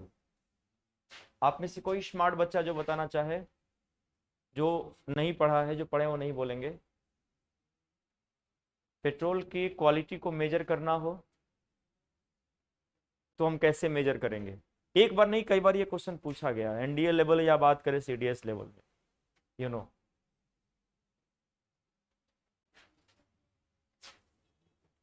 और याद रखिएगा डियर, पेट्रोल के quality को major, googling नहीं किए ना, ऑक्टेन नंबर, तो ऑक्टेन नंबर को जरूर हाईलाइट कर लेना। ये ऑक्टेन नंबर क्या होता है उस पर हम लोग चर्चा करने वाले हैं, बात नहीं भी फोकस ना, ये ऑक्टेन नंबर है क्या, इस पे हम लोग बात करने वाले हैं डियर। तो ऑक्टेन नंबर के आधार पे हम पेट्रोल के क्वालिटी को मेजर करते हैं। अब बात ये है कि ये जो ऑक्टेन नंबर है ये है क्या, ये ऑक्टेन संख्या है क्या, यू नो। क्वेश्चन पूछ दे कि ऑक्टेन नंबर का पेट्रोल के सेंस में या व्हीकल्स के सेंस में मीन क्या इसका सिग्निफिकेंट है। तो ध्यान देना डियर, यदि किसी भी फ्यूल का ऑक्टेन नंबर हाई है ना, आई मीन पेट्रोल का, डियर सबसे बड़ा पॉजिटिव इंपैक्ट ये है कि किसी भी व्हीकल्स का जो इंजन है उसकी लाइफ स्पैन बढ़ जाएगी। ये सबसे क्वालिटी होती है, यानी जिस पेट्रोल का ऑक्टेन नंबर क्या होगा, हाई होगा, इट मींस वी से it increase the life span of engine. ये इंजन की जीवन काल को क्या करेगी डियर, बढ़ा देगी। दूसरी कंडीशन, इसकी जो इग्नाइट कंडीशन होगी ना जलने की, फ्यूल की, वो भी क्या होगी डियर, इजली और फास्ट जलेगी। ये भी क्वालिटी होना चाहिए ना, ये दो दो मेन है। और साथ में एफिशिएंसी को बढ़ाएगी, माइलेज वगैरह चीजों को क्या करेगी डियर, बढ़ाएगी। अमेरिका वगैरह में जो भी व्हीकल चलती है उनमें मैक्सिमम जो ऑक्टेन नंबर होती है वो 100 प्लस होती है। हमारे यहाँ 9500 के बीच में चीजें जो है ना कवर करती है। अब देखो यहां से दो तीन एंगल से एग्जामिनर क्वेश्चन बनाता है, हर बार एग्जाम में पूछता है डियर, यदि पेट्रोल पे उसका अटेंशन जाएगा ना तो ये ऑक्टेन नंबर को छोड़ ही नहीं सकता है विनो। अब क्वेश्चन का एंगल ये है डियर, आप लोग देखे होंगे कई बार व्हीकल से एक आवाज आती है डियर, नॉकिंग, जिसको बोलते हैं नॉकिंग। आपके इंजन से एक आवाज आती है, इसको हिंदी में डियर हम लोग अपस्फोटन बोलते हैं। नॉकिंग को ही क्या बोलते हैं, अपस्फोटन। मतलब आपके इंजन से आवाज आती है डियर, वो एक मेटालिक साउंड जनरेट होती है आपके इंजन से। जैसे आप स्टार्ट करते हो ना तो एक्स्ट्रा आवाज वहां से साउंड जनरेट होती है। और आपको पता है डियर, यदि साउंड आएगा तो कहीं ना कहीं भी नो फ्यूल की खपत होगी ना भाई। यदि इंजन आवाज निकालेगी तो बिना एनर्जी के तो निकालेगी नहीं, आवाज निकल रहा है, यानी क्या हो रहा है, फ्यूल की खपत हो रही है। इन दैट केस वो आपके इंजन के लिए बेटर नहीं है और आपके लिए भी बेटर नहीं है। तो उसको क्या बोलते हैं डियर, नॉकिंग बोलते हैं। क्या बोलते हैं, नॉकिंग कब होगा डियर, जब उस पेट्रोल की ऑक्टेन नंबर क्या होगी, कम हो जाएगी। तो एग्जाम में जो क्वेश्चन पूछा जाता है एग्जाम में डियर, याद रखना, हम क्या करते हैं डियर, हम लोग एंटी नॉकिंग ऐड करते हैं। क्या करते हैं, और जैसे एंटी नॉकिंग आप उसको मिलाओगे ना पेट्रोल में, तुरंत ऑक्टेन नंबर क्या हो जाएगी, हाइक कर जाएगी, तुरंत डियर बढ़ जाएगी। अब ये क्वेश्चन का एंगल है, to increase the octane number of petrol we use anti knocking. तो भाई एंटी नॉकिंग में क्या यूज करते हैं, वही हमारा क्वेश्चन है कि हम यदि ऑक्टेन नंबर को बढ़ाएंगे और जो हम एंटी नॉकिंग यूज करते हैं वो क्या है, उसमें क्या मिलाएंगे ताकि ऑक्टेन नंबर क्या हो जाए, बढ़ जाए। जरूर स्टार ला के नोट करेंगे, इस पॉइंट को लिखना। To increase the octane number of petrol, to increase the octane number of petrol we add anti knocking substance, we add anti knocking materials या substance। हिंदी में बोल दूं, हिंदी में कि नोट कर लिए आप लोग, नोट कर लिए हो ना। और एंटी नॉकिंग में जो मिलाते हैं ना डियर, उस पर आप लोग जरूर फोकस करिएगा। मेन डियर यही क्वेश्चन का एंगल है। और देखो हम लोग क्या मिलाते हैं एंटी नॉकिंग में, थोड़ा सा आप लोग जरूर फोकस करिएगा डियर। एक तो आप लोग नाम सुने होंगे, क्या पता पढ़े भी होंगे आप लोग, एक मिलाते हैं डियर टेल। क्या पढ़ते हैं इसको हम लोग, टेल। ये मिलाते हैं डियर, मिलाने से तुरंत ऑक्टेन नंबर क्या हो जाएगी इसकी। और टेल का फुल नेम भी कई बार एग्जाम में पूछा गया है, T for tetra, T for tetra, E for ethyl and L for lead. यानी डियर हम लोग मिलाते क्या है इसमें, टेल मिलाते हैं, टेट्रा एथिल लेड। और इसको आज के समय बैन किया गया है क्योंकि मिलाने से पॉल्यूशन का रेट बढ़ जाता है। रीजन बिहाइंड लेड है, इसको बैन किया गया टेल को। लेकिन सबसे अच्छा एंटी नॉकिंग यही है, सबसे अच्छा जो है, मतलब बढ़ाने की जो कैपेसिटी है ना, और साउंड बिल्कुल नहीं आएगी इंजन से, लाइफ स्पैन बढ़ा देगा, वो टेल है। लेकिन लेड होने की वजह से ये हमारे एयर को भी क्या कर रहा है डियर, पॉल्यूट कर रहा है, इसको बैन करना पड़ा है। टेल के जगह यदि मान लो ऑप्शन में टेल नहीं दिया है, हालांकि हम 100% श्योर कि टेल ही देगा, तो डियर आप बीटीएक्स पे भी जा सकते हैं, नाम है बीटीएक्स। तो सेकेंड आप एंटी नॉकिंग जरूर ऐड करिएगा, बीटीएक्स, बी फॉर बेंजीन, बिल्कुल ये सेकंड नंबर का है dear.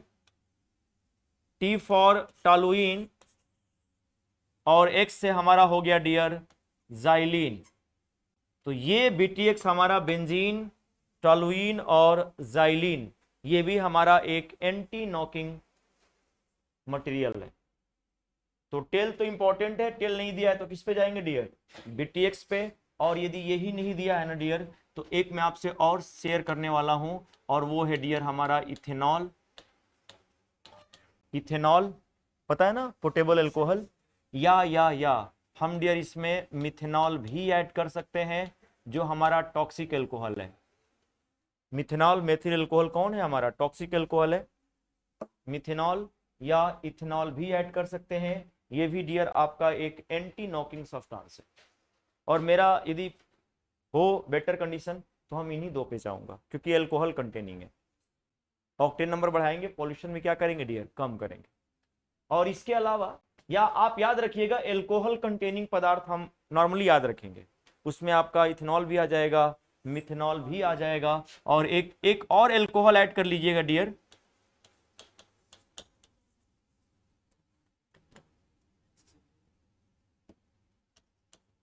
Tertiary alcohol, tertiary butyl alcohol, ये भी आप याद कर सकते हैं, टर्शियरी ब्यूटिल अल्कोहल।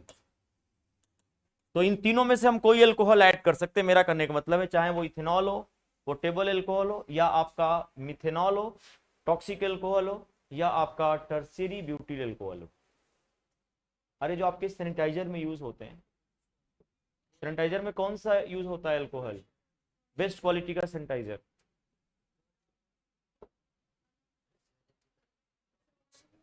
हाँ इथेनॉल,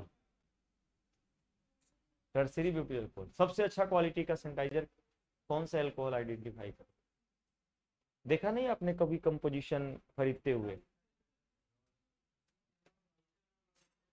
इथेनॉल भी होता है विनो, लेकिन सबसे अच्छा जो क्वालिटी वाला होता है ना डियर, आप देखना उस पे लिखा रहता है isopropyl alcohol, isopropyl alcohol best sanitiser, that's good comparison to other.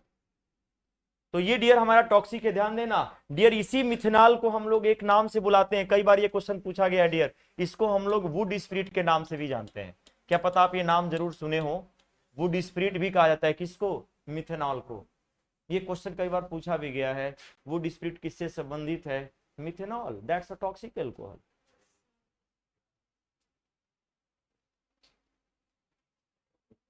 और देखे होंगे कमर्शियल लेवल पे जब भी एल्कोहल की सेलिंग होती है, कमर्शियल लेवल पे जब भी एल्कोहल की सेलिंग होती है डियर, उस एल्कोहल को डीनेचर्ड किया जाता है, मतलब प्रदूषित किया जाता है। उस एल्कोहल में हम एक्स्ट्रा क्या मिलाते हैं, मिथेनॉल मिलाते हैं। बिना इसको ऐड किए गवर्नमेंट सेल कर ही नहीं सकता। या तो मिथेनॉल ऐड किया जाएगा उसमें टॉक्सिक एल्कोहल, या उसमें आपको कॉपर पाइराइट भी मिलाया जाता है जब सेलिंग बात होती है उसकी। तो कमर्शियल लेवल पे ये दो चीज ऐड किया जाता है। कभी आपसे क्वेश्चन पूछ देना कि कमर्शियल लेवल पे जो हम लोग एल्कोहल की सेलिंग करते हैं, तो एल्कोहल को डिनेचर्ड करने के लिए क्या मिलाया जाता है उसमें, या तो मिथेनॉल नहीं तो कॉपर पाइराइट, ये मिलाया जाता है। समझ रहे हैं ना, क्योंकि 100% pure alcohol you are unable to digest, आप बिल्कुल पचा नहीं सकते डियर। 100% प्योर एल्कोहल आप पचा ही नहीं सकते हैं, वो बिल्कुल एब्सोल्यूट एल्कोहल होता है। तो इन दैट केस हम लोग यूज करते हैं। याद रहेगा पॉइंट, तो एंटी नॉकिंग याद रहेगा ना सबको। Now next point right now, refining of petrol, petrol का शोधन, refining of petrol, refining of petrol. और पेट्रोल का जो हमारा रिफाइनिंग है डियर, शोधन है, उसको डियर हम बोलते हैं बिल्कुल फ्रैक्शनल डिस्टिलेशन, जिसको हिंदी में डियर हम टर्म यूज करते हैं प्रभाजी आसवन। डियर ये हमारा पेट्रोल का रिफाइनिंग टेक्निक है, जिसके माध्यम से इसको हम रिफाइन करते हैं। ये दोनों ही क्लासिकल क्वेश्चन है विनो। बात आपसे पेट्रोल के क्वालिटी को मेजर करने की कहे तो ऑक्टेन नंबर, एंटी नॉकिंग वाला बिल्कुल याद रखिएगा, बीटीएक्स, टेल, या vice alcohol containing methanol, methanol या टर्सरी ब्यूटी एल्कोहल जो मैंने आपको बताया, ये सब क्वेश्चन का एंगल होते हैं डियर। फ्रैक्शनल डिस्टिलेशन आप समझते हैं क्या होता है? ये जो बच्चा केमिस्ट्री पढ़ा होगा, डिस्टिलेशन वाला प्रोसेस पढ़ा होगा 11th 12th में,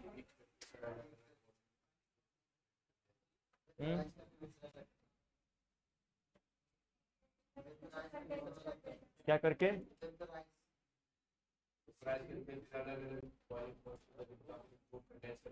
बिल्कुल।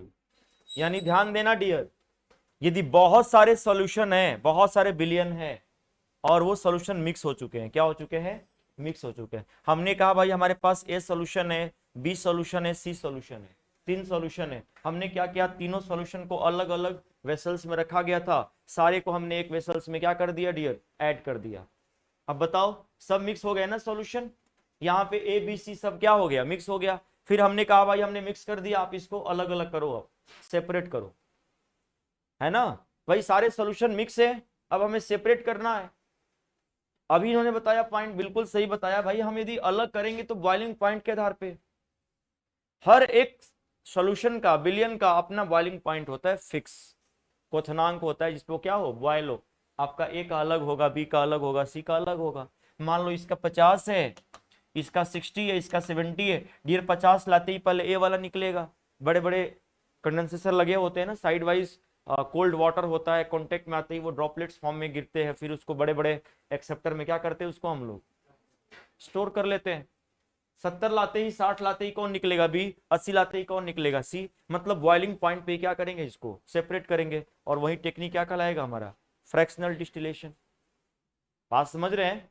जैसे मान लो यदि मैं बात करना चाहूं, जैसे कोई व्यक्ति आईसीयू में एडमिट हुआ, देखते हो ना उसको ऑक्सीजन दिया जाता है, तो ये ऑक्सीजन भी कैसे निकाला गया है डियर, क्योंकि सारा गैस तो मिक्स है, हमारे इन्वायरमेंट में सारे गैसेस क्या है डियर, मिक्स है।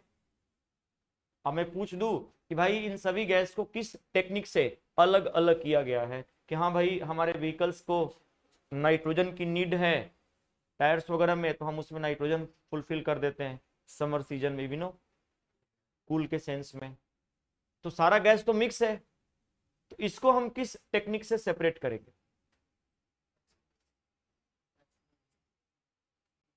तो ध्यान देना डियर, पहले हम उस गैस को लिक्विड में कन्वर्ट करेंगे कंप्रेस करके, थर्मोडायनेमिक प्रोसेस।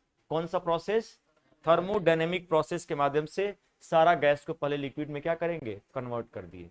जैसे सारा गैस लिक्विड में कन्वर्ट हुआ, सबको पता है डियर, हर एक ग्लैंड गैसेस की अपनी क्या है? फिक्स बॉइलिंग पॉइंट है। ऑक्सीजन का ये है, नाइट्रोजन ये है, सल्फर ये है, और बॉइलिंग पॉइंट लाते ही सब क्या हो गए डियर? सेपरेट हो गए। मेरी बात समझ रहे जो कहना चाह रहे हैं? तो जैसे हमने सारा गैस को लिक्विड में कन्वर्ट किया, और लिक्विड कन्वर्ट होते ही हमने टेम्परेचर दे करके इस टेक्निक का यूज किया और सबको क्या कर दिया डियर? सेपरेट कर दिया। अब आईसीयू में जिसको जितनी नीड होती है ऑक्सीजन को, उतना क्या करता है डॉक्टर? प्रोवाइड कर देता है। टेक्निक सेम है, fractional distillation. Am I clear about that point? तो ध्यान देना, हम इसको नॉर्मली रिफाइन करते हैं इसी टेक्निक से। लिखना, it is the mixture of hydrocarbon. Next point right now, it is the mixture of hydrocarbon,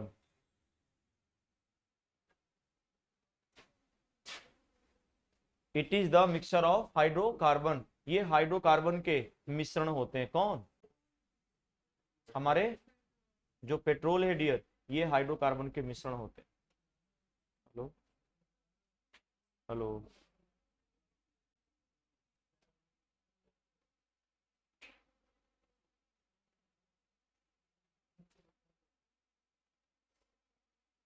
किसके मिक्सचर होते हैं? हाइड्रोकार्बन के मिक्सचर होते हैं सारे पेट्रोल होते। याद रहेगा कुछ पॉइंट? अच्छा, क्वेश्चन आता है, पहाड़ी क्षेत्रों में जहाँ पे स्नोई रीजन ज्यादा होता है ठंड के समय, विंटर के सीजन में, वो लोग क्या करते हैं? उनका पेट्रोल जमने की कंडीशन होती है डियर, पेट्रोल जो है ना वो जमना भी लगता है। तो एंटी फ्रीज के पर्पज में वो लोग एक चीज मिलाते हैं। ये क्वेश्चन भी कई बार हालांकि फैक्चुअल वे में पूछा गया है कि पेट्रोल में हम लोग एंटी फ्रीज के सेंस में जो केमिकल ऐड करते हैं उसका क्या नाम? कौन सा? एल्कोहल का ही वो प्रोडक्ट है डियर, और ध्यान देना उसका नाम है डियर एथिलीन ग्लाइकॉल। क्या नाम है? Ethylene glycol. ये डियर हम लोग मिलाते हैं, लिख लेना, ethylene glycol, glycol, ethylene glycol लिख लेना, for anti freeze purpose, for anti freeze purpose we add petrol in ethylene glycol, we add petrol in, है ना, we add petrol, we add ethylene glycol in petrol. Clear हो रहा है ना? सबको समझ में आ रहा है ना?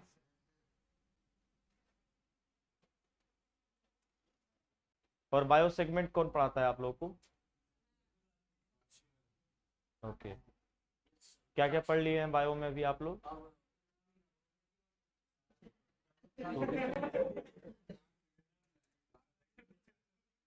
डाइजेशन वगैरह सब पढ़ लिया आपने?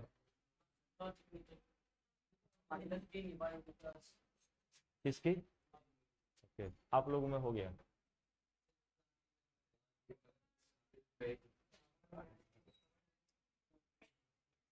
एनिमल फिजियोलॉजी हो गया है सब ना? एनिमल फिजियोलॉजी हो गया है ना?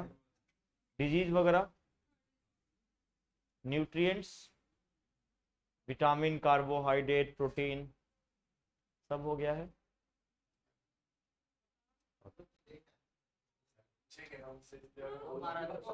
अच्छा बताना, पर यूनिट, पर यूनिट में कौन सा न्यूट्रिएंट्स हमें ज्यादा एनर्जी देगा? फैट देगा? कीटोन कहाँ पे आ गया है? कीटोन कहाँ से आ गया?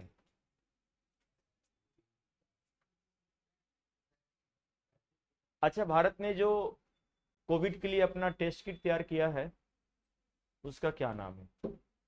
कोविड टेस्ट किट जो भारत ने सेल्फ तैयार किया है कोविड के लिए, कोविड से भी क्वेश्चन आपको पता है ना एग्जाम में आने ही आएंगे कन्फर्म है। तो कोविड के लिए जो सेल्फ टेस्ट टेस्ट किट तैयार किया है, भारत ने किया है, उसका क्या नाम? भाई आप लोग कोरोना में टेस्ट वगैरह तो हो रहे थे ना कोविड में? कौन सा टेस्ट हो रहे थे? टेस्ट, उसका टेस्ट का क्या नाम था? देखो सब अनअवेयर है। आरटीपीसीआर हो रहा था ना? क्या फुल नेम था आरटीपीसीआर का?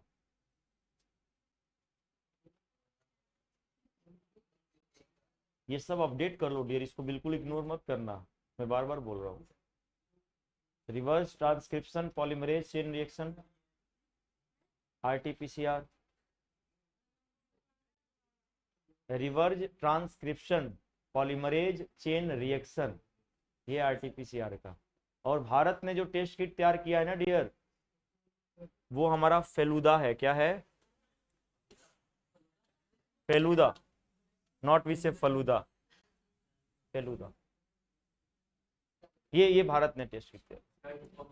हाँ नहीं, एक्चुअली बंगाल के ही दो साइंटिस्ट ने इस टेस्ट की डिस्कवरी किया। और फेलुदा नाम रखने के पीछे एक रीजन था इनका कि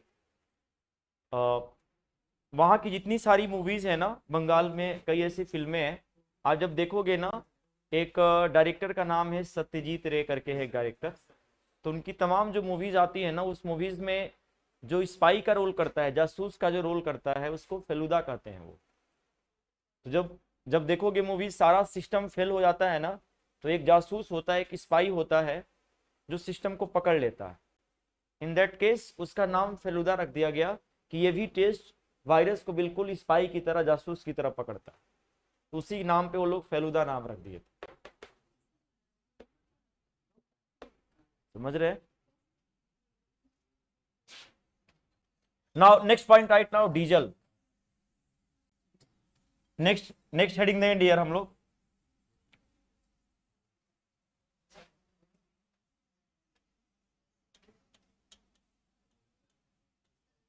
डीजल, इसमें फर्स्ट पॉइंट लिखेंगे डियर, फर्स्ट पॉइंट लिखेंगे, on the basis of sulphur, on the basis of sulphur diesel is of 4 types. On the basis of sulphur diesel is of 4 types. यानी सल्फर के आधार पे diesel को अलग अलग types में क्या किया है डियर, डिवाइड किया गया है। याद रखिएगा, जिस डीजल में सल्फर का अमाउंट ज्यादा होगा वो डीजल ज्यादा पॉल्यूशन क्रिएट करेगा। क्या होगा? सल्फर ज्यादा होगा तो पॉल्यूशन क्या करेगा डियर, ज्यादा क्रिएट करेगा। जिसमें कम होगा वो कम करेगा। सल्फर के आधार पे हमने बांटा है इसको। अब देखो, जो पहला हमारा डीजल है डियर, उसका नाम है DIQ। फर्स्ट आपका डीजल है डियर DIQ, जिसको हम बोलेंगे diesel of inferior quality, diesel of inferior quality, diesel of inferior quality. ये हमारा पहला डीजल है। और ध्यान देना, मैक्सिमम मेक पॉल्यूशन, सबसे ज्यादा यदि प्रदूषणकारी कोई डीजल है तो हमारा DIQ है डियर, क्योंकि इसमें जो सल्फर है ना वो 0.5% है। कितना? 0.5% है। That make maximum pollution. तो कभी क्वेश्चन पूछ दे हाईली पॉल्यूटेंट डीजल कौन है, सबसे ज्यादा प्रदूषणकारी डीजल कौन है, तो DIQ, यानी बिल्कुल इंफीरियर क्वालिटी का डीजल है। इसके बाद डियर हमारा सेकंड नंबर आता है हमारा LSD। सेकंड है आपका LSD, जिसको डियर हम बोलते हैं लो सल्फर डीजल, लो सल्फर डीजल।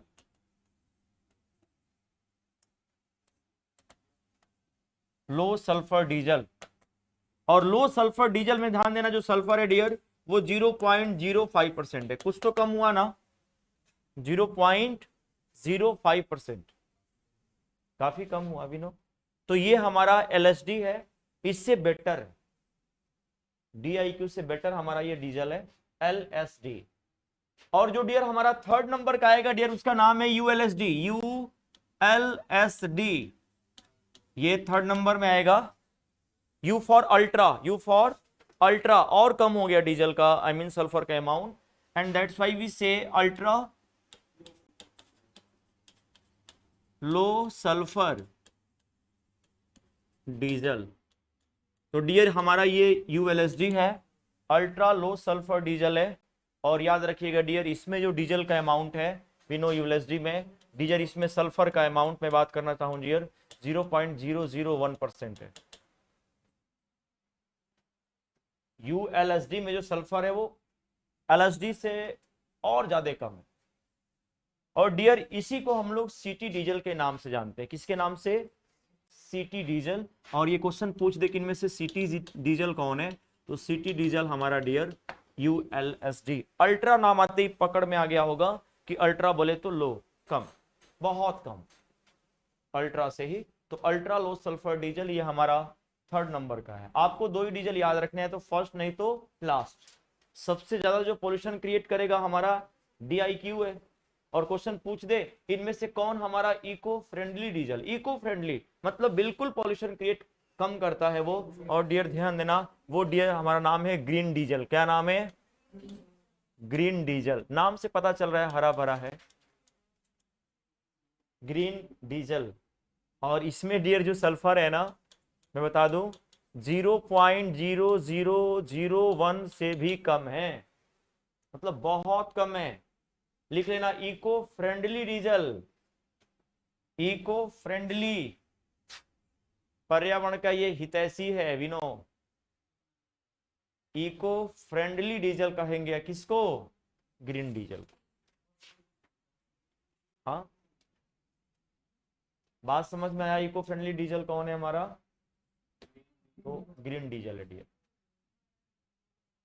देखो एक एक डीजल प्लांट भी है विनो, नाम सुना है आपने डीजल प्लांट? जिसके सीड से डीजल निकाले जाते हैं विनो। उसके लीफ वगैरह कैंसर जैसी तमाम बीमारियों के लिए मेडिसिन बनाई जाती है। और उसका नाम आप में से कोई बताना चाहेगा वो डीजल प्लांट? जेट्रोफा का नाम सुना है आपने? जेट्रोफा। रतन जोत सुने हो? रतन जोत, कॉमन लैंग्वेज में इसको बोलते हैं। जेट्रोफा को ही डियर हम लोग रतन जोत के नाम से जानते हैं। ये रतन जोत या जेट्रोफा कॉमन नेम है, रतन जोत बोलते हैं इसको। ये एक डीजल प्लांट है। क्या है? Diesel plant.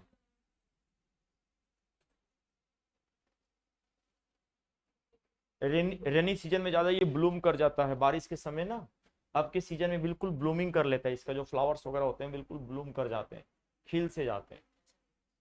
रतन जोत या जेट्रोफा ये डीजल प्लांट है डियर। हाँ,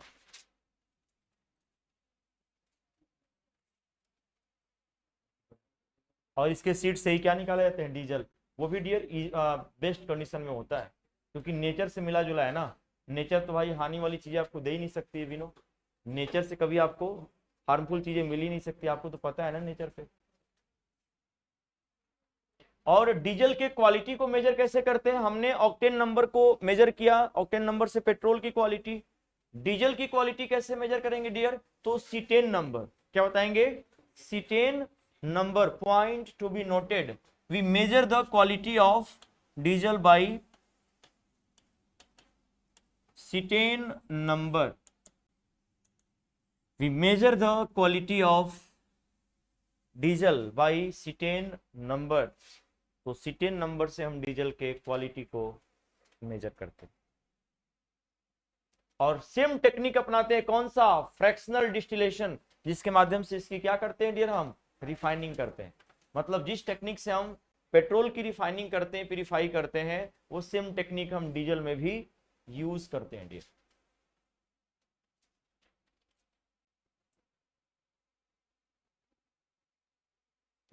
इसके बाद भी आप लोगों की क्लास है? किसकी क्लास है? कब से? 11:30? 11:30 से?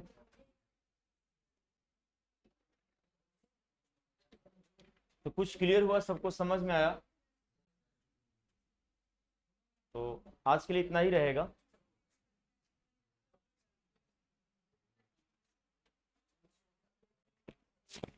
और जितना हो डियर आप लोग क्वेश्चन पे वर्क करें। देखो जो बच्चा आज के समय भी फोकस ना बात नहीं, जो बच्चा डियर आज के समय बल्क में क्वेश्चन पे वर्क कर रहे हैं ना डियर, उसी बच्चे में क्लैरिटी आ रही है, वही बच्चा रिजल्ट भी दे रहा है।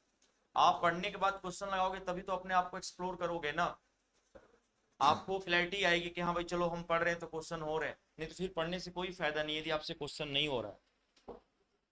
फ्लो इसको बोलते हैं कि यदि हमने आपको एक टॉपिक पढ़ा दिया, आप चाहे गूगल पे जाओ, चाहे अदर प्रैक्टिस सेशन का बुक उठा लो, प्रीवियस उठाओ, क्वेश्चन आपसे होने चाहिए, वो बोलते हैं कि हाँ ये हमारा फ्लो है, चाहे वो कोई भी टॉपिक क्यों ना हो। तो हम तो अपने सिलेबस के दायरे में ही रहेंगे विनो, उसी से क्वेश्चन आएंगे भी आएंगे। और जो बच्चा अपने आप को, मैंने कहा ना, एनसीईआरटी पे फुल्ली अटेंशन कर रखा है, वो बच्चा कंफर्म एनसीईआरटी प्लस एग्जाम में क्वेश्चन भी नहीं आ, लाइन टू लाइन एनसीईआरटी वाले पे आपका पैटर्न फोकस होना चाहिए।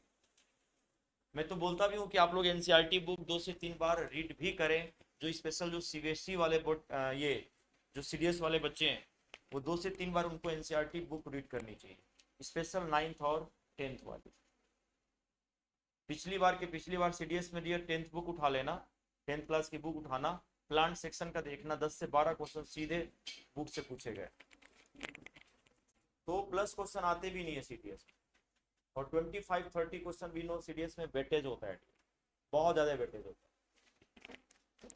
फिजिक्स में तो चलो अकेले आता है, जितना केमिस्ट्री बायो मिला के आएगा उतना अकेले किसका पोर्शन होता है फिजिक्स में, लेकिन बायो केमिस्ट्री में ये है कि यदि आपने पढ़ लिया है तो आपको टाइम टेकिंग नहीं लेना है, इंस्टेंट आप आंसर पे जाओगे, उसमें थोड़ा न्यूमेरिकल्स वगैरह भी टाइम टेकिंग ले लेता है। और 3 टॉपिक तो बिल्कुल वर्सेटाइल टॉपिक है डियर, आप पढ़ के जाइएगा, कंफर्म में क्वेश्चन मिलेगा। वो है बीमारी, डिजीज, पूरा वर्ल्ड बीमार पड़ा है पिछले 3 साल से, और क्वेश्चन ना आए एग्जाम में ऐसा हो ही नहीं सकता। मैंने तो जितने भी एग्जाम देखे ना अभी तक, जो भी फिलहाल एग्जाम में देखे जा रहा हूँ, मैं क्वेश्चन का एनालिसिस करता हूँ, डियर डिजीज से क्वेश्चन दे ही रहे हैं, कंफर्म है। तीसरा सेकेंड टॉपिक डियर न्यूट्रिएंट्स, बिल्कुल पढ़ के जाइएगा, विटामिन प्रोटीन, हर एक जगह चर्चा हो रहा है कि भाई आप फूड फोर्टिफिकेशन करिए, आप फूड में अलग अलग न्यूट्रिएंट्स ऐड करिए, मिलावट ना करें। एग्जामिनर को भी पता है कि बच्चा हेल्थ अपडेट है कि नहीं है, आपको क्वेश्चन वहां से न्यूट्रिएंट से मिलेगा ही। बात समझ रहे हैं ना, हमें हिडन हंगर बोला जा रहा है कि हमें सिर्फ खाने से मतलब है। मैक्सिमम हमारे यहाँ डेथ रेट पता है क्या है, इन्फेक्शन, जो भी डेवलपिंग कंट्री के लोग हैं, डेवलप नहीं डेवलपिंग, और जो अंडर डेवलपिंग कंडीशन, इन्हें हिडन हंगर, किन्हें सिर्फ खाने से मतलब है, डाइट है या नहीं, न्यूट्रिएंट्स डजंट मैटर, पेट पूजा हो गया काफी, वी नो दैट्स व्हाई हमारे यहाँ डेथ रेट किससे है, मैक्सिमम इन्फेक्शन। इन्फेक्शन कब होगा, आप सही से प्रॉपर अमाउंट में न्यूट्रिएंट्स नहीं लेंगे। तो हिडन हंगर बोलने के पीछे क्या रीजन, यही रीजन। आजकल आयोडीन की कमी हो रही है, बच्चा का मेंटल रिटार्ड कम हो रहा है, माइंड का डेवलपमेंट रुक जा रहा है, स्टिल बर्थ, बच्चा मरा हुआ पैदा हो रहा है, प्री मैच्योर अबॉर्शन, पहले ही डिलीवरी हो जा रही है, सब आयोडीन की डेफिशिएंसी। कहीं ना कहीं वो डाइट नहीं है हमारे साथ। लाइफ स्पैन पहले शतक होता था, आप लोग 50-35 में अटैक पड़ गया तो इनको ये हो गया, तमाम तरह के प्रॉब्लम्स क्रिएट हो रहे हैं, यू नो। तो क्वेश्चन आए ऐसा हो ही नहीं सकता, कंफर्म। और तीसरा पॉल्यूशन, इनमें जितने सारे इन्वायरमेंटल पॉल्यूशन है, क्लास 9th, क्लास 10th और क्लास 12th के बायोडाइवर्सिटी इन्वायरमेंटल वाला टॉपिक पढ़ लोगे ना एनसीईआरटी का, आप सारे क्वेश्चन टैकल करोगे। इस बार सीडीएस में इन्वायरमेंटल इशू से ही क्वेश्चन पूछा गया, मैक्सिमम एयर और water pollution, that play a vital role. आप देखो हर जगह जल पीने वाला नहीं है, रिमोट एरियाज का भी एयर पॉल्यूशन, अभी सर्वे हुआ जितने लोग कोविड से नहीं मरे उससे कहीं ज्यादा लोग एयर पॉल्यूशन से मरे। तो तेरे 3 टॉपिक बिल्कुल वर्सेटाइल टॉपिक, आप जरूर पढ़ के जाइएगा। इन्वायरमेंटल इश्यूज में आप क्लास 9th ले लेना, क्लास 10th में भी है, क्लास 12th बुक में इन्वायरमेंटल इश्यूज टॉपिक है एनसीईआरटी, आप एक बार पढ़ के देखिए। समझ रहे हैं, आजकल बायो मैग्निफिकेशन की चर्चा हो रही है, कैसे ट्रॉपिक लेवल पे टॉक्सिक बढ़ रहा है, हमारी जो बर्ड्स वगैरह हैं वो क्या हो गई, विलुप्त हो जा रही है। आजकल देख रहे हैं ना, धीरे धीरे कम होती जा रही है। हमने किसका यूज करना शुरू किया, डीडीटी, आया हुआ क्वेश्चन, नाम सुने हो ना, डाइक्लोरो डाइफिनाइल ट्राइक्लोरोइथेन का, खेतों में यूज करते हो इंसेक्ट को मारने के लिए, आपने खेतों में यूज किया, ये डीडीटी पानी में गया, रिवर में गया, रिवर में भाई छोटी छोटी मछलियां हैं, उनके बॉडी में गया, छोटी मछली को कौन खाया, बड़ी मछली, बायो मैग्निफिकेशन हो रहा है, बड़ी मछली के अंदर ज्यादा हो गया कि ढेर सारी छोटी खाई, और उससे बड़ी वो, सबसे बड़ी वो, सबसे बड़ी वो किसने खा लिया, बर्ड्स ने। अब बर्ड्स ने खाया तो बर्ड्स के अंदर इसका लेवल क्या हो गया डियर, हाई हो गया। अब बर्ड्स के अंदर जाते ही वो क्या करने लगा, कैल्शियम के लेवल को डिस्टर्ब करने लगा। और जैसे बर्ड्स के अंदर कैल्शियम का लेवल डिस्टर्ब हुआ, उसके अंडे प्री मैच्योर में क्या होने लगे, टूटने लगे। बर्ड्स की पॉपुलेशन में कमी आई, इसको बैन करना पड़ा। पूरी NCERT line to line segment mention है। और ये सब क्वेश्चन न आए ऐसा हो नहीं सकता। तो इन्वायरमेंटल इश्यूज पढ़ के जाइएगा, सारा पॉल्यूशन, न्यूट्रिएंट्स और ये डिजीज, कन्फर्म में आपको 10-5 क्वेश्चन मिल ही जाएंगे। ठीक है, और तो आप लोग स्मार्ट बच्चे हो, अपने आप को इवेल्युएट भी करो, क्वेश्चन कैसे पूछे जाएंगे, कहाँ से पूछे जाएंगे।